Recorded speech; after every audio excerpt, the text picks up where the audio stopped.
Alors Adrien Monville, bonjour. On vous reçoit aujourd'hui sur la chaîne pour votre livre Le capitaliste, le woke et le geek, un essai en fait sur la société anglo-saxonne dont j'avais envie de parler avec vous aujourd'hui. Alors est-ce que vous pourriez vous présenter, s'il vous plaît, pour ceux qui ne vous connaissent pas? Bonjour Cyril, merci de me recevoir. Alors oui, je suis Adrien Monville. Je suis financier et entrepreneur. Je vis et travaille dans le monde anglo-saxon maintenant depuis une quinzaine d'années, puisque j'ai étudié sur les bancs de l'université américaine. J'ai aussi travaillé quelques années aux États-Unis. Et puis ça fait maintenant une douzaine d'années que je suis en Angleterre, à Londres. Si bien que je dirais je parcours et je fréquente le monde anglophone de l'intérieur, à la fois dans le cadre de mes activités professionnelles, mais aussi au quotidien. Et au fur et à mesure des années, m'est venue en effet l'idée de raconter le monde anglo-saxon et de l'expliquer à mes amis français. De là est venue l'idée du livre. D'accord. Eh bien, écoutez, on va rentrer directement, justement, dans le livre. Et donc, dans ce livre, comme c'est écrit en sous-titre, c'est un essai, en fait, sur le monde anglo-saxon. Et donc, votre livre explore, me semble-t-il, au début, les racines culturelles, anthropologiques et civilisationnelles du monde anglo-saxon. Et la première question, c'est quelles sont, selon vous, justement, ces racines profondes et en quoi ces racines structurent-elles encore le monde anglo-saxon aujourd'hui? Alors, ce livre est un petit peu original dans le sens où, en effet, il part de mon expérience personnelle. J'espère que c'est aussi ce qui le rend pertinent. Ouais. Au contact des Anglais, des Américains, euh, je me suis rendu compte qu'il y avait des différences culturelles qui ressortaient, une sorte de trame commune au monde anglo-saxon, qui est une expression qu'on utilise pas mal en France, parfois dans d'autres cultures en Europe. Bien sûr, si vous demandez à un Anglais ou un Américain, il ne parlera pas du monde anglo-saxon. Lui-même verra d'abord les différences qu'il a avec un Américain ou un Anglais. Ouais. Néanmoins, il y a aussi dans la culture anglo-saxonne une véritable fierté euh, des héritages du monde anglophone. Que vous lisiez des penseurs conservateurs ou des penseurs progressistes, il y a la référence à une culture anglophone et il y a en particulier un thème qui revient toujours, c'est celui des libertés. Donc quand vous écoutez les discours des hommes politiques britanniques ou américains, quand vous écoutez les manias de la tech, quand en général vous parlez à un anglo-saxon, l'imaginaire de la liberté est extrêmement puissant et vient vraiment irriguer toute la société, que vous le regardiez sous un angle économique, moral, personnel, religieux. Ce qui est fascinant, c'est que la France est sans doute l'autre grande nation libérale avec l'Angleterre en Europe, mais l'Angleterre avait, je dirais, démarré la machine un peu avant la France, puisqu'il y a une tradition des libertés publiques et politiques extrêmement ancienne et davantage poussée en Angleterre. On pourrait en faire une généalogie très longue. Je l'évoque un petit peu dans mon livre. C'est cette liberté, je dirais, culturelle qui avait déjà fasciné Voltaire lors de ses voyages. Et c'est cette liberté culturelle qu'on retrouvera aussi beaucoup aux États-Unis et que Tocqueville a bien décrite. Et c'est cette liberté qui a été euh, un point d'ancrage fondamental pour l'évolution démocratique, mais aussi l'évolution du capitalisme, et puis plus généralement les évolutions sociétales qu'on connaît depuis deux ou trois siècles. C'est une liberté qui est indissociable du protestantisme. Et s'il y a bien une différence sur laquelle je passe pas mal de temps dans le livre, en effet, c'est sur les héritages protestants du monde anglophone, parce que je pense qu'ils demeurent extrêmement structurants, notamment pour comprendre les différences avec la France. Et peut-être on y reviendra plus tard. Connecté à cette idée de liberté, il y a, et c'est le premier chapitre de mon ouvrage, la notion de diversité et de diversité culturelle, qui est directement reliée à celle de liberté, puisque pour un Britannique ou un Américain ou un Canadien, euh, la manière pour un individu euh, d'être dans l'espace public doit répondre aux critères avant tout de liberté. Donc c'est la liberté de chacun de se vêtir comme il le soit, qu'on soit d'ailleurs dans l'espace privé ou public, qu'on soit dans la rue, dans une crèche, au travail. Des questions comme le port du voile, par exemple, le montrent bien, ça n'a jamais véritablement fait débat dans les pays anglophones, en dépit d'autres débats qui sont à l'œuvre aujourd'hui. Et d'ailleurs, quand on fait la généalogie historique, notamment de la Grande-Bretagne du Moyen Âge, on se rend compte qu'il y avait des degrés de subsidiarité, de liberté culturelle et de diversité de mœurs qui est est extrêmement élevé. David Hume, le fameux philosophe britannique, disait déjà que l'Angleterre de son temps était la nation au monde qui avait le moins d'identité nationale, ce qui est absolument fascinant quand on voit aujourd'hui l'état de décomposition multiculturelle d'une certaine manière du Royaume-Uni. Euh, J'évoque deux derniers piliers de la matrice civilisationnelle que j'essaie de brosser du monde anglo-saxon, même si bien sûr il faudrait parfois rentrer plus dans les nuances et les détails, et je ne prétends absolument pas que le monde anglo-saxon soit homogène, loin de là, je pense que c'est une précision très importante pour nos lecteurs, pour nos auditeurs. Je parle du grand marché comme une manière d'organiser la société au-delà de l'économie et puis de voir le monde en général.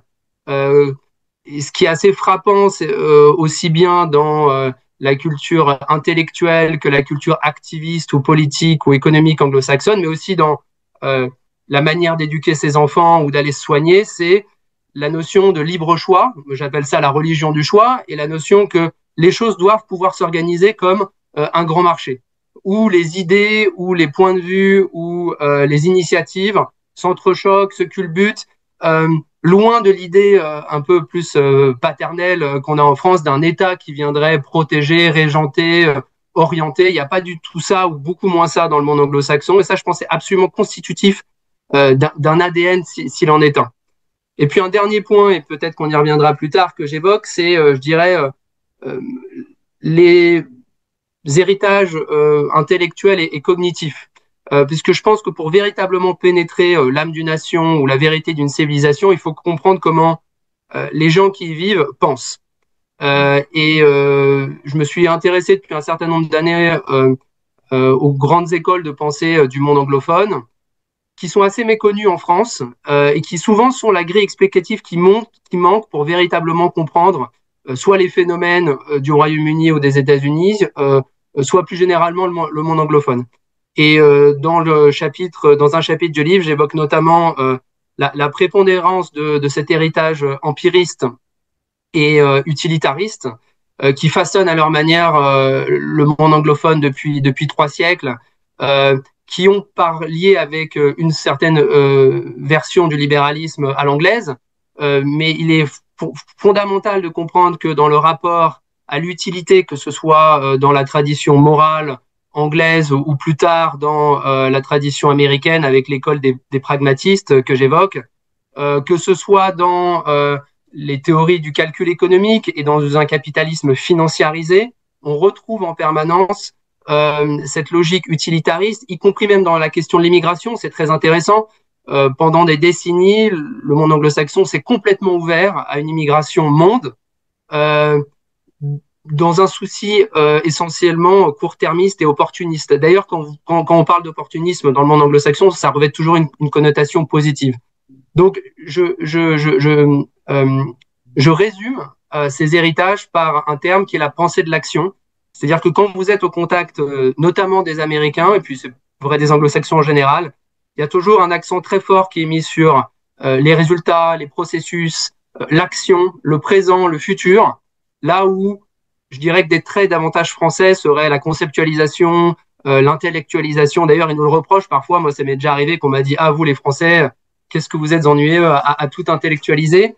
Et c'est extrêmement intéressant, puisque je pense aussi que c'est une grille de lecture qui est très utile pour les gens qui vivraient dans le monde anglo-saxon ou qui seraient de manière un peu plus occasionnelle amenés à côtoyer des Anglais ou des Américains.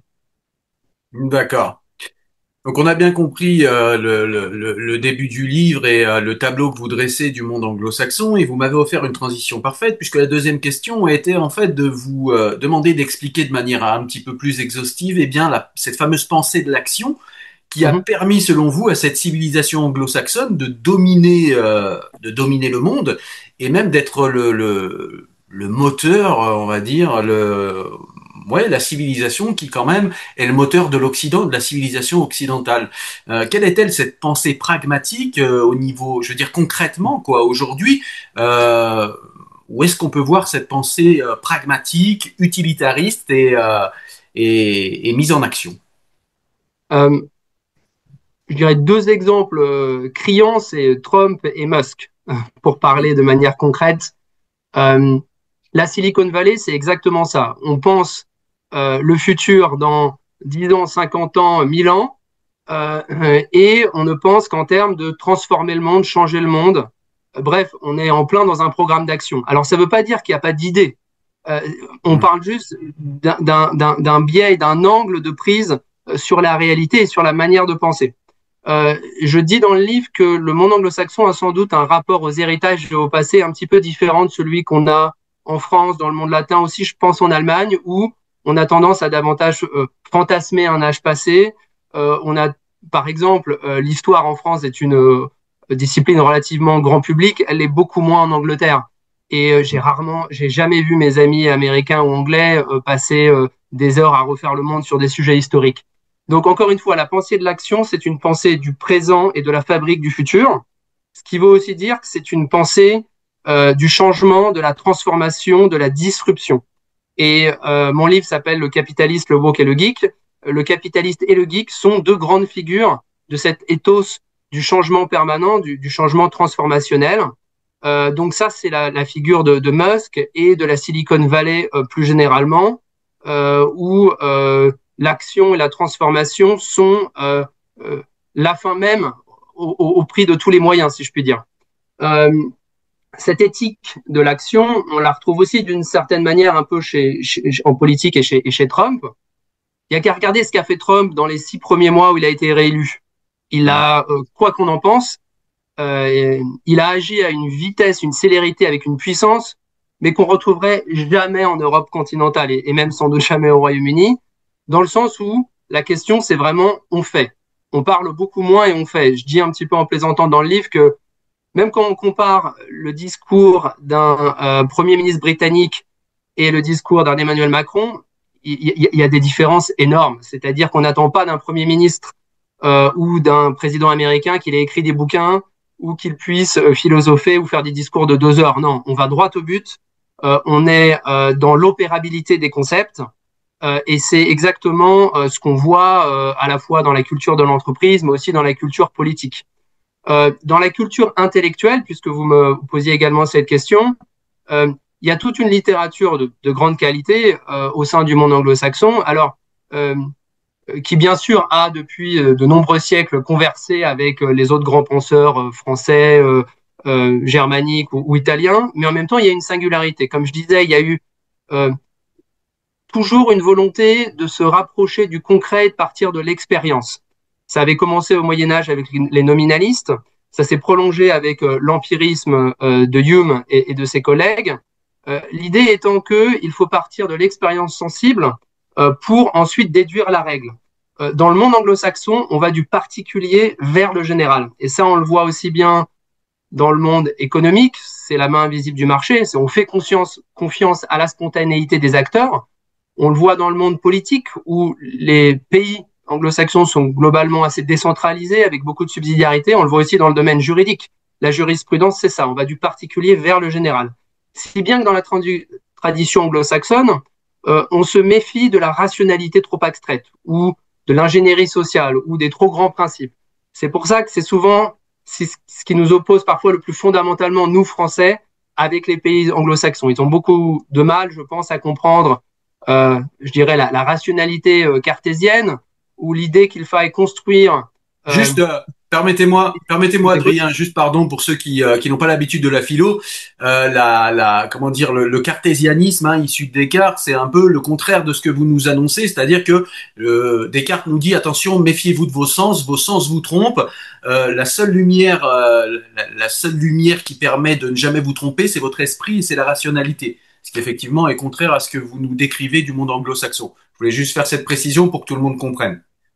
Non, non, tout à fait, c'est extrêmement vrai. Et l'idée de laïcité est elle-même, ou l'idée de république, qui sont deux idées clés en France, sont très abstraites pour un anglo-saxon. D'ailleurs, elles sont assez abstraites. C'est pas évident pour un enfant ou un citoyen lambda de résumer l'idée de laïcité ou l'idée de république en une phrase. C'est beaucoup plus simple, à l'inverse, de résumer l'idée de liberté individuelle, par exemple, qui est vue comme, dans le monde anglo-saxon, comme une liberté négative. C'est l'absence de contraintes. C'est je ne veux pas qu'on empiète sur mon domaine et je respecte celui d'autrui.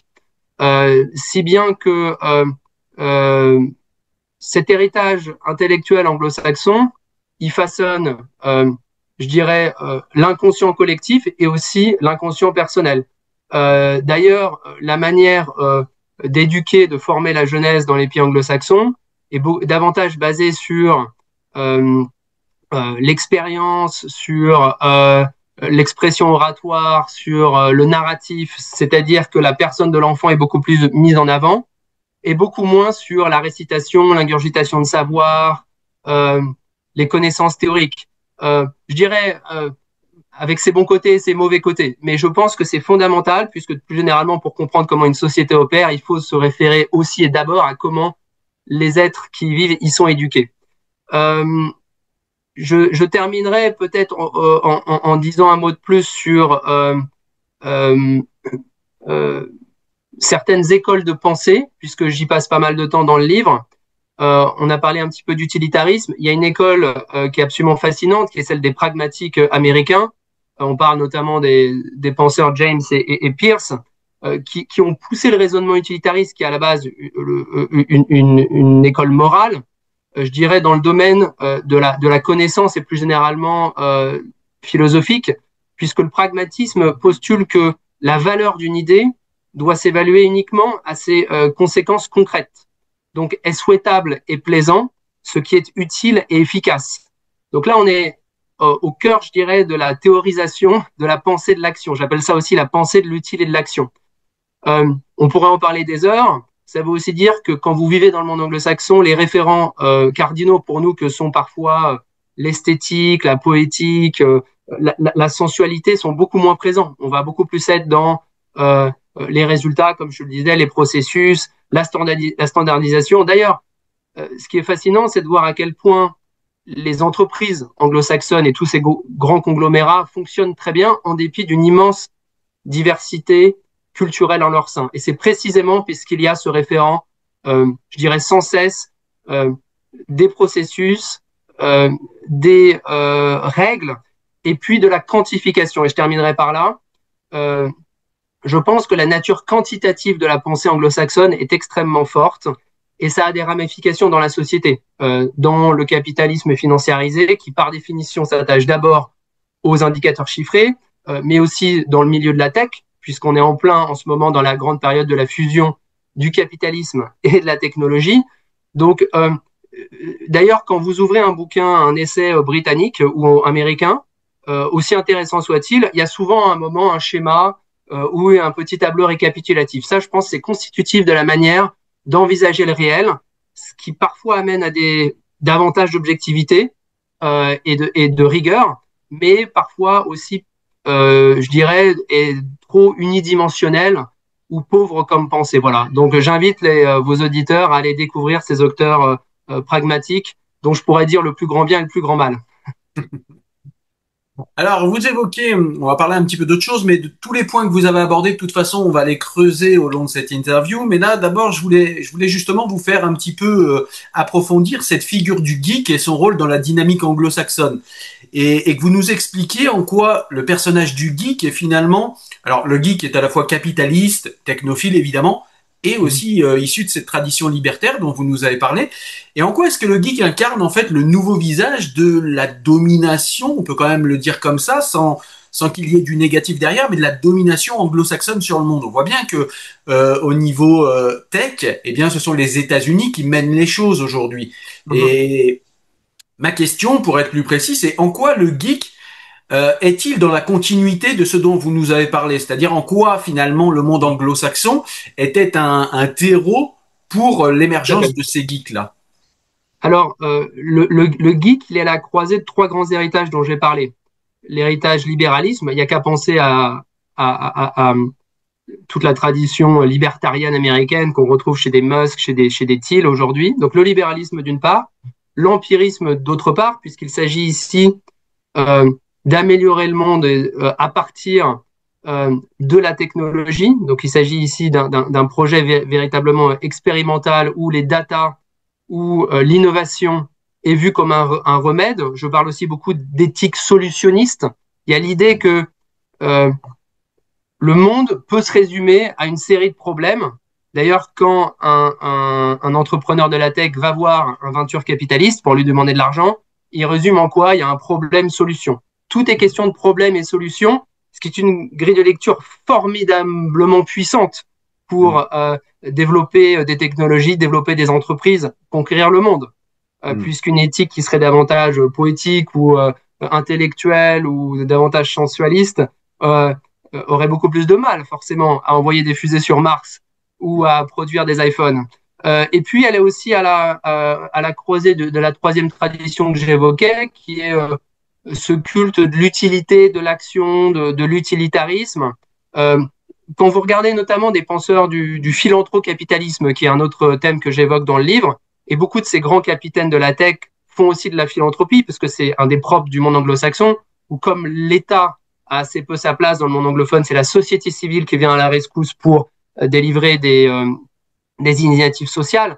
Quand vous écoutez les grands philanthrocapitalistes, ils se réfèrent beaucoup à la notion d'efficacité dans le champ social.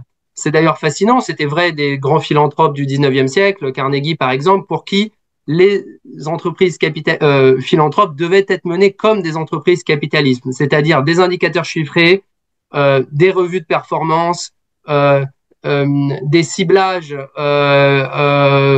de l'action philanthropique. Et je crois que cette culture, en effet, de l'utilité est aujourd'hui au cœur de nouvelles pensées. Je parle dans le livre notamment de formes de néo-utilitarisme.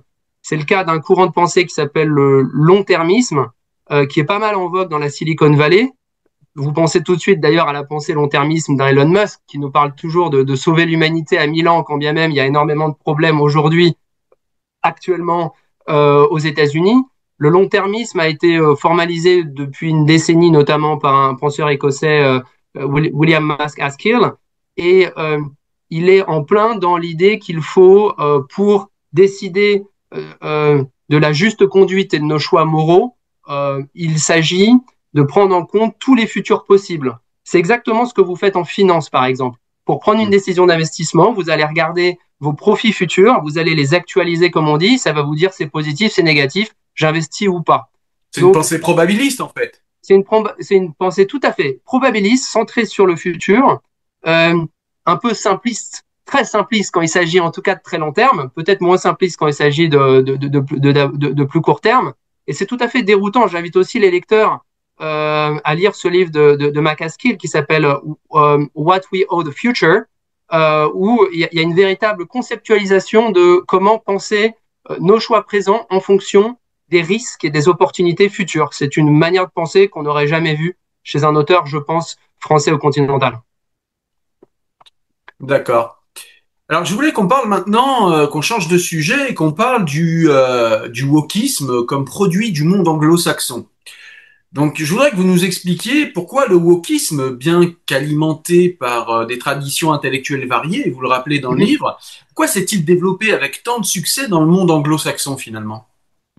Alors, c'est une excellente question qui est en effet un peu plus complexe qu'il n'y paraît, puisqu'on voit bien que le wokisme est parti des États-Unis.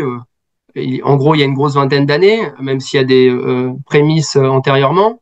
Mais il y a aussi des héritages de pensée plus européens, notamment la pensée de la déconstruction française, Foucault, Derrida, aussi l'école de Francfort, qui, comme son nom l'indique, était partie d'Allemagne, et puis l'influence néo-marxiste ou du marxisme culturel, les fameuses cultural studies des Hmm. campus britanniques des années 70 et puis des campus américains et années 60, euh, avaient des racines dans le marxisme, l'idée fondamentale qu'il y avait des dominants et des dominés, est venue ensuite structurer le wokisme.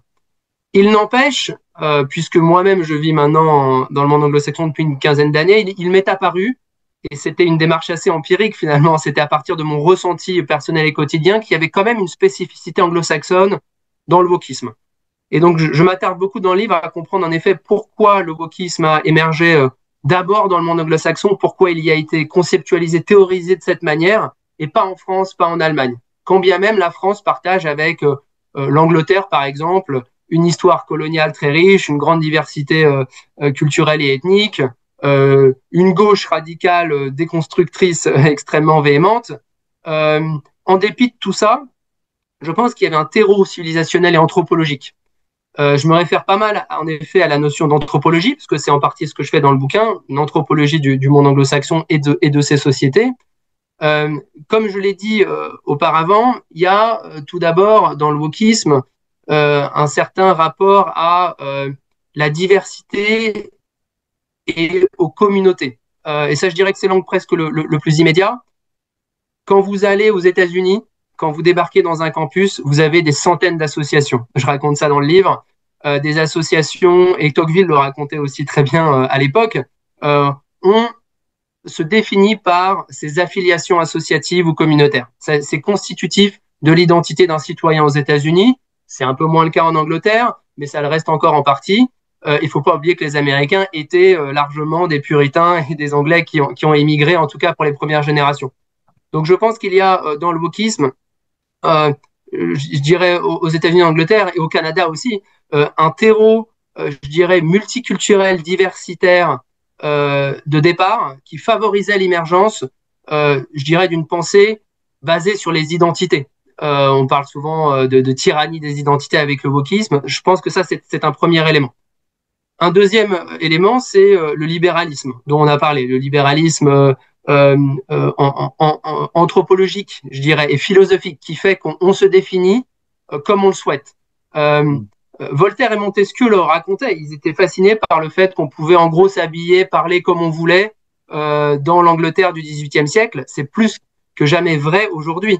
D'ailleurs, on vous jugera jamais en Angleterre pour votre accent ou aux États-Unis pour votre manière d'habiller. Ça ouvre d'ailleurs la porte à tous les folklores possibles. Le wokisme étant une forme de folklore, quand on voit ces formes les plus extrêmes, il y a un moment, on a l'impression d'être dans un cirque. Donc, ce libéralisme anthropologique encore, on ne parle pas d'économie ou même de politique ici, a ouvert la voie, je dirais, à une conception du progressisme extrêmement ancrée sur le moi. Donc, il y a un véritable culte du moi et je dirais un culte de la différence qui peut prendre plusieurs formes, et ça ne vous oblige pas à devenir un woke. Mais le culte de la différence, ça c'est extrêmement important. D'ailleurs, les anglo-saxons sont un peu déroutés quand ils arrivent en France. Ils trouvent qu'il y a, je dirais, des référents esthétiques ou des manières de se comporter qui sont davantage homogènes ou des manières à avoir qui sont moins prégnantes, je dirais, dans le monde anglo-saxon. Un troisième terreau favorable au wokisme, c'est l'héritage religieux et l'héritage intellectuel. L'héritage religieux, c'est bien le protestantisme. D'ailleurs, aujourd'hui, si vous croisez en gros les zones, je dirais, de prédominance du wokisme, ça recoupe à peu près les zones du protestantisme. C'est vrai même au sein de la Suisse, par exemple. On voit que la Suisse protestante est davantage woke que la Suisse catholique, par exemple. Et faut bien voir que il y a dans le protestantisme, et ça vos auditeurs le sauront bien, une vieille tradition à la fois puritaine et puis aussi, je dirais, presque d'autoflagellation, qui avait pris des formes différentes, je dirais, de la chrétienté catholique, et qu'on retrouve beaucoup l'idée de faire son pardon sur la place publique en direct. Ça, c'est je dirais, une idée post-protestante. Donc, quand on voit des stars ou des gens finalement chercher la repentance en public sous prétexte qu'ils sont blancs et qu'ils doivent demander pardon, là on est en plein dans, je dirais, l'imaginaire religieux protestant. On verrait ça beaucoup moins bien. Je pense beaucoup moins, je pense, dans l'Europe catholique. Et puis l'héritage intellectuel dont je parlais, c'est toujours l'idée qu'on part de l'expérience personnelle. Le woke, au fond, il revendique d'abord le fait que il a des expériences vécues. Et à partir de ces expériences vécues, il en déduit des obligations pour autrui, un système de société, des demandes de réparation, de la discrimination positive. Bon, et là encore, on va du particulier vers le général, ce qui est une approche, je pense, dans les sciences sociales et la théorie de la société, qui est différente de la manière dont je pense les Français, même au sein du progressisme, regarderaient parfois les choses. Et enfin, dernier point, je dirais que, et je le décris pas mal dans le livre, il y a une tradition activiste extrêmement très forte. Et je relis ça à la pensée de l'action dans le livre, puisque comme tout a un but, le but de la pensée, c'est l'action. Et l'idée est que les écoles de pensée progressistes, c'est notamment vrai aux États-Unis, vont de pair avec un activisme extrêmement virulent. Et c'est toute la force du wokisme, c'est qu'il n'est pas resté sur des étagères, contrairement à Derrida et à Foucault, c'est qu'il a véritablement muté en un courant politique et activiste qui s'appelle le wokisme. Et c'est toute sa force, c'est de savoir transformer des idées en des expressions de pouvoir et des conquêtes au sein de l'espace. Donc je pense que ce terreau-là est assez unique au monde anglo-saxon. On pourrait rentrer dans les détails. Et puis c'est vrai que les États-Unis sont pas tout à fait l'Angleterre. Mais là, quand je sors de chez moi, là, je vis à Londres et je suis dans mon bureau actuellement. Vous voyez encore ces manifestations woke et communautaires un peu partout. C'est très fréquent d'avoir les petits drapeaux de la communauté LGBT absolument un peu partout.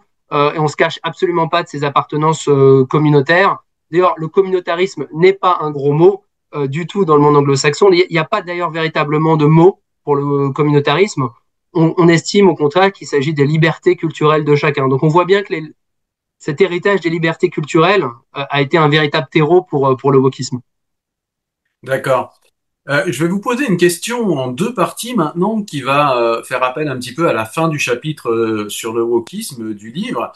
Et donc vous avez souligné là le rôle du pragmatisme anglo-saxon dans le développement finalement du wokisme dans les sociétés anglo-saxonnes. Mais ce pragmatisme en fait ne comporte-t-il pas pardon aussi des angles morts, par exemple écologie, inégalité, fracture identitaire, c'est-à-dire qu'en gros on se targue peut-être d'un pragmatisme, mais ce pragmatisme ne voit que ce qu'il a envie aussi, parce il y a aussi des angles qui ne vont pas bien à cause du wokisme, Mhm. à cause de, et on a l'impression que le monde anglo-saxon est beaucoup moins pragmatique sur ces sujets-là. Et puis la deuxième partie de de la question, c'est que vous écrivez que le wokisme, tout en émanant de la culture anglo-saxonne, finalement commence, on le voit dans le wokisme, en effaçant des gens, en cancellant des gens, eh bien arrive à nier les fondements de la culture libérale et libertaire des sociétés anglo-saxonnes, en ce que, eh bien finalement, les woke veulent nous expliquer ce qu'on a le droit ou pas le droit de faire, et là on n'est plus du tout dans la culture de la liberté. Donc, est-ce que vous pouvez nous parler de ces tensions internes et pourquoi pensez-vous finalement que ces tensions, eh bien, vont affaiblir le wokisme? Parce que c'est ce qui me semble vous nous faites comprendre à la fin du chapitre sur le wokisme. Alors, il y a en effet deux questions. Donc, je vais les prendre comme deux questions assez séparées. Euh, S'agissant en effet d'un rapport au monde relativement pragmatique, concret et utilitaire, bien sûr que du coup, il y a des angles morts ou des impensés ou tout simplement des sujets qui deviennent moins prioritaires. Hmm. Euh, je pense qu'aujourd'hui, les sociétés anglo-saxonnes sont parcourues de mots exactement comme les autres sociétés occidentales. Il y a d'ailleurs énormément de débats. Beaucoup de débats sont relativement similaires, puisque si on zoome et qu'on sort du monde anglo-saxon, bon, bah, il y a beaucoup de thèmes et de sujets, et de tensions et de crises qui sont propres au monde occidental. Hein. Je ne prétends pas que le monde anglo-saxon efface l'Occident, absolument pas. Il en est juste un éclairage d'une partie de l'Occident. Donc, en effet, le sujet des inégalités que je traite sous plusieurs angles dans mon livre en est un. Euh, L'idée de responsabilité individuelle qui est extrêmement forte, que vous soyez au Canada, en Australie, en Angleterre, aux États-Unis, qui est indissociable de ce libéralisme économique et anthropologique que j'évoquais, mais aussi indissociable de cet ethos protestant, qui est celui de la responsabilité individuelle devant Dieu, et aujourd'hui individuelle devant soi et devant les autres. Euh, euh, Fait que, en effet, la question des inégalités est vue comme nettement moins importante qu'elle ne l'est en France. Alors, ça ne veut pas dire qu'elle n'agite pas les milieux de gauche, ça ne veut pas dire qu'il n'y a pas des universitaires qui s'en occupent, mais c'est clairement, je dirais, il y a un rapport aux inégalités qui est très différent de ce qu'on a en France, où on est le pays de l'égalité. D'ailleurs, les 5 pays anglo-saxons, je ne l'ai pas défini en introduction, mais quand on parle de monde anglo-saxon, on parle généralement des pays de culture anglophone et de religion protestante, en tout cas historiquement. Donc, Angleterre, États-Unis, Canada, Australie et Nouvelle-Zélande. C'est ça le monde anglo-saxon dans sa définition la plus usuelle. Quand on prend le monde anglo-saxon, c'est les 5 pays de tout l'Occident qui ont les niveaux d'égalité économique les plus élevés Hmm. et où probablement le sujet fait le moins débat. Donc, en effet, je dirais, le rapport au monde un peu, je dirais, pragmatique et libéral fait qu'il y a des sujets comme ça qui sont moins pensés. Et puis, je dirais que la culture de l'action et puis le pragmatisme dans le domaine économique fait qu'on va davantage mettre l'accent sur d'autres priorités. des priorités sur l'investissement, sur la compétitivité économique, sur la fluidité du marché du travail. Le monde pragmatique et post-protestant libéral anglo-saxon, c'est aussi un monde de la fluidité, du changement, du mouvement. Et ça se retrouve dans les lois, dans le système social. Il y a un véritable océan, c'est le cas de le dire, qui sépare aujourd'hui le système social américain et le système social continental européen. Même en Angleterre, il y a des vraies différences. Il n'y a pas véritablement d'assurance chômage. C'est parce qu'on estime que c'est à l'individu de se prendre en charge. Donc, de ce point de vue-là, c'est vrai également de l'immigration de travail qui a été absolument colossale dans tous les pays anglo-saxons, qui est venu littéralement recomposer le paysage démographique et culturel. C'est vrai du Canada, de l'Angleterre, des États-Unis, encore plus qu'en France. Il y avait l'idée que il y a des besoins économiques, les immigrés viennent servir ces besoins économiques. Il y a même un réflexe, ça va au-delà, je dirais, des politiques publiques. Il y a un vrai réflexe quand vous travaillez dans le milieu des affaires, par exemple anglo-saxon, il y a toujours le réflexe d'aller se dire ah bah est-ce qu'il n'y aurait pas un employé qui vient d'un autre pays pour faire le job. C'est-à-dire qu'on va aller chercher la compétence au-delà, je dirais, de la fraternité nationale, si je puis dire. Donc, je ne sais pas si ça répond exactement à votre question, mais en tout cas, je pense que voilà, c'est un éclairage qu'on peut apporter. S'agissant du wokisme et des tensions qui, en effet, aujourd'hui parcourent le wokisme, alors, c'est un sujet, encore une fois, qui est parti de mon expérience, puisque moi, j'ai vu le wokisme progresser extrêmement fortement il y a 5-10 ans. Et je me suis dit, c'est pas possible. Il y a un moment où les gens vont pas avaler toutes ces couleuvres-là. Les Britanniques, les Américains sont des gens assez fiers à la base. Ils vont pas continuer l'autoflagellation et la repentance à outrance. Et puis tout ce folklore, c'est quand même un peu ridicule. Et puis on a vu émerger depuis plusieurs années, en effet, une contre-offensive de plus en plus puissante, jusqu'à en devenir extrêmement véhémente, contre le wokisme. Donc je dirais que l'illustration et le véritable point de bascule, c'est sans doute l'élection de Trump. C'est pas Trump qui a mené la charge tout seul contre le wokisme, il est plutôt le résultat d'un processus, je dirais, de contre-offensive. Qui finalement a pénétré un petit peu tout l'espace. Les universitaires conservateurs se sont enfin réveillés après 20 ans d'atonie relative. Dans le monde politique aussi, la droite conservatrice s'est réveillée, parfois sous la pression de la droite nationale ou plus identitaire. Et puis, c'est le ras-le-bol du quotidien. C'est-à-dire que beaucoup de gens ont vu que le wokisme allait trop loin. C'est pas seulement qu'ils voulaient quelques célébrations comme le Black History Month ou le LGBT Month, mais il commençait à devenir prescripteur d'un nouvel ordre social dans lequel il faut recruter en fonction de la couleur de peau, prescripteur de nouvelles règles s'agissant de ce qu'on a le droit de faire et de ne pas faire. Et ça, je l'analyse en détail dans le livre, ça vient en conflit complet avec l'héritage, je dirais, à la fois libéral et méritocratique. C'est vraiment sous cette double angle que je viens analyser le déclin du wokisme. L'idée de liberté individuelle, qu'on est responsable de son destin, qu'on ne doit pas nous dire quoi faire. En gros, ça, c'est la définition de la liberté, made in England and in the USA. Ça, le wokisme vient en opposition frontale par rapport à ça. Si bien qu'il y a une tension qui devait se résorber et les wokismes sont plutôt en train de perdre la partie. On leur laisse un petit peu, je dirais, encore la mainmise, notamment en Angleterre, sur, on va dire, les politiques de visibilité culturelle. Bon, ça, c'est davantage presque annexe, mais s'agissant de liberté, on assiste actuellement à un rééquilibrage. Et puis un deuxième thème qui est en général moins commenté, je pense, vu de France, c'est vraiment celui de la méritocratie. Il y a un très bon bouquin qui a été publié par un des candidats à l'élection présidentielle américaine l'année dernière, qui s'appelait Vivek, de son prénom, son nom de famille est beaucoup trop compliqué pour que je le prononce, et dans lequel il définit exactement le wokisme comme un virus anti-méritocratique. Et il explique extrêmement bien comment tout le génie américain, c'est d'avoir fait la place à l'excellence. Et ce qui véhicule l'excellence, ou en tout cas le régime des meilleurs et la performance, c'est le capitalisme. C'est le capitalisme méritocratique dans lequel on ne recrute pas les gens en fonction de leur couleur de peau, on n'a pas de quota, on n'est pas obligé de rendre des comptes sur les proportions diversitaire au sein de son entreprise, mais c'est précisément les entreprises qui se concentrent sur la qualité du produit, sur le client, sur l'efficacité des processus, d'où le fameux slogan Go woke, go broke. En gros, si vous êtes trop woke, vous allez faire faillite, quoi. Et d'ailleurs, Vivek pousse l'argument en disant, au fond, ces entreprises qui étaient devenues très woke, puisque le capitalisme américain est devenu extrêmement woke pendant une dizaine d'années, alors là, bien sûr, il retourne sa veste, puisque le capitalisme n'a pas vraiment d'odeur ou d'idéologie, il est opportuniste. Mais ce qui était extrêmement frappant, c'est de voir à quel point, en effet, le capitalisme woke avait embrassé par opportunisme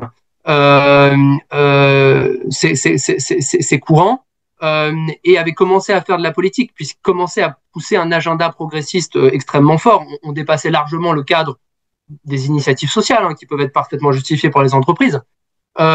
Et Vivek explique bien comment, finalement, les entreprises n'ont aucun mandat démocratique. Donc, il s'agit d'une OPA démocratique, littéralement, et d'une confiscation du pouvoir démocratique. Je pense qu'aujourd'hui, les entreprises américaines et anglo-saxonnes plus généralement ont compris que le wokisme était en déclin, moins à la mode, que le vent avait un petit peu tourné, et puis aussi que leurs consommateurs en avaient un peu ras-le-bol. Alors, ça ne veut pas dire que le capitalisme va arrêter de segmenter les consommateurs, il va continuer de le faire, comme il l'a toujours fait, extrêmement efficacement. Mais je pense qu'une partie, je dirais, de l'agenda quasi activiste des entreprises est en train de retomber. C'est une bonne nouvelle, je pense, pour tout le monde. Pour finir enfin sur je dirais, le recul du wokisme aux États-Unis, aussi un petit peu en Angleterre, même si je pense que l'Angleterre, un peu comme le Canada, a une tradition, une anthropologie un peu plus libérale que les États-Unis. Notamment, il y a un courant conservateur, je dirais, moins véhément ou moins puissant, même si on assiste, et c'est extrêmement intéressant actuellement, à la poussée d'une droite davantage nationaliste. Le nationalisme, ça a été un gros mot pendant 60 ans au Royaume-Uni. Donc, ce qui se passe actuellement avec Nigel Farage est extrêmement intéressant. Ce qu'on voit globalement dans tous les pays anglo-saxons, c'est que euh, euh, le wokisme a trop divisé, il a trop culpabilisé. Ça, c'est l'élection de Trump. Les gens en avaient marre du wokisme, ils ont dit on va voter Trump qui nous rend notre fierté. Le wokisme a été trop victimaire. Et finalement, c'est un bréviaire de faible. On parle de micro-agression, on parle de ressenti, on parle encore une fois d'agression. Alors, faut pas oublier qu'il y a un imaginaire qui est extrêmement ancré, notamment aux États-Unis, c'est l'imaginaire des winners, des vainqueurs. Donc, en gros, il y a eu un petit peu de maquillage woke pendant des années, et puis après, quand c'est devenu trop intense, je dirais, cet ethos du winner a fini par prendre le dessus. D'ailleurs, ce qui est absolument scandaleux dans le wokisme, et puis il y a d'autres aspects qui sont sans doute moins scandaleux, c'est quand on voit comment il y a une sorte d'appropriation par une minorité de bourgeois blancs, je sais pas moi, de l'histoire de la communauté noire, par exemple. Je crois que c'est Morgan Freeman qui expliquait très bien, mais moi, j'ai aucune envie de célébrer le Black History Month. Je sais même pas pourquoi on isole la Black History. Il y a des Noirs en Amérique qui font partie de l'histoire américaine. Je n'ai absolument pas envie de célébrer cette Black History Month. Donc ça montre quand même à quel point le wokisme, finalement, peine à séduire même la plupart des membres des communautés à qui il s'adresse. Et puis enfin, il y a les contradictions presque plus, je dirais, théoriques ou dans les termes. On a souvent pointé du doigt les alliances de minorités qui sont difficilement tenables, avec d'un côté le wokisme qui promeut les minorités culturelles et de l'autre un féminisme, quand bien même ces minorités culturelles maltraiteraient parfois le sort des femmes. Il y a plus généralement le thème de l'inclusion qui est devenu presque une injonction et un terrorisme à inclure, alors même que le wokisme a en sa nature le fait d'exclure et en tout cas de ne pas respecter les pensées dissidentes, de refuser la contradiction. Et puis il y a aussi, je dirais, l'idée que le wokisme a fini par renforcer les logiques raciales qu'il prétendait plutôt dénoncer. Il y a l'idée qu'on doit se libérer des carcans patriarcaux et en même temps, finalement, on invente une nouvelle tyrannie de l'identité. Et puis pour terminer, je dirais que finalement, il y a dans le wokisme quand même une forme de progressisme trop, je dirais, prescripteur, encore une fois, je crois que je l'ai évoqué plus tôt, pour véritablement devenir, je dirais, une nouvelle matrice de l'organisation des sociétés anglophones. Mais ça va être extrêmement intéressant de voir comment le wokisme va continuer d'évoluer dans les prochaines années. Moi, je pense qu'il va continuer à décliner. En tout cas, je pense qu'on va retomber sur les termes d'un débat plus apaisé, même si le débat va encore rester vif, je pense, dans les prochaines années, notamment en Angleterre et au Canada. D'accord. Une dernière question sur le wokisme. Vous évoquez un point que beaucoup des auteurs que j'ai reçus ici évoquent, c'est le financement de ces courants woke et le Mhm, financement par des progressistes. Alors on sait qu'il y a la Fondation Ford, George Soros, voilà pour mhm. les plus connus qui financent en fait tout ça. Et quand on s'interroge sur le pourquoi ils financent, souvent on s'aperçoit qu'ils financent en fait cette comment dire cette en fait, on sépare les gens. Comment dire, ils financent cette séparation en communauté des gens parce que ça permet de vendre à des personas différents, ça fait des relais de croissance, et aussi parce que ça permet peut-être de s'intéresser un peu moins à la lutte des classes. Est-ce que cette analyse, vous la reprenez? Est-ce qu'elle est juste? Oui, oui, c'est une analyse que je reprends et que je développe déjà un petit peu dans mon livre sur ce dernier point. Bien sûr que les élites capitalistes et du monde des affaires se sont emparés du wokisme parce que finalement, c'était une manière extrêmement peu coûteuse de donner l'impression qu'on s'intéressait à la société. Hmm. Augmenter les salaires ou être davantage conciliant avec les organisations syndicales aurait été bien entendu beaucoup plus préjudiciable.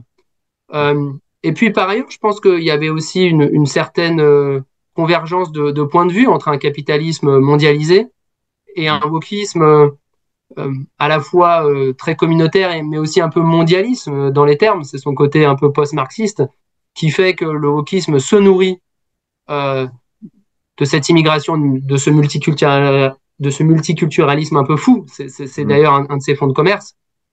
Et d'une vision très fluide de l'identité, notamment, en tout cas de l'identité sexuelle, euh, qui finalement fait un peu écho au monde des affaires. C'est en partie aussi pour ça que j'ai intitulé mon livre le capitaliste, le woke et le geek. C'est parce qu'il y a énormément de ponts et je dirais un univers un peu culturel dans lequel tous ces personnages baignent.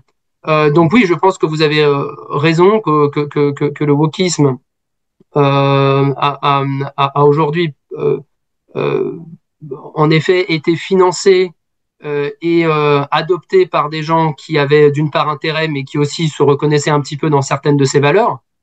C'est vrai notamment, je dirais, d'un George Soros qui, lui, probablement, avait un agenda euh, progressiste et mondialiste, il s'en est jamais caché d'ailleurs, qui a correspondu à une phase du wokisme. Et d'ailleurs, le wokisme a un prolongement qui est bien sûr la question du transgenrisme, du rapport au corps qui a fait beaucoup débat dans le monde anglo-saxon, puisque les bloqueurs de puberté ont progressivement été interdits, ce qui était encore inimaginable il y a 10 ans. On célébrait euh, les poussées de la, bio, de la médecine comme des avancées progressistes. Là, on assiste véritablement à un recul.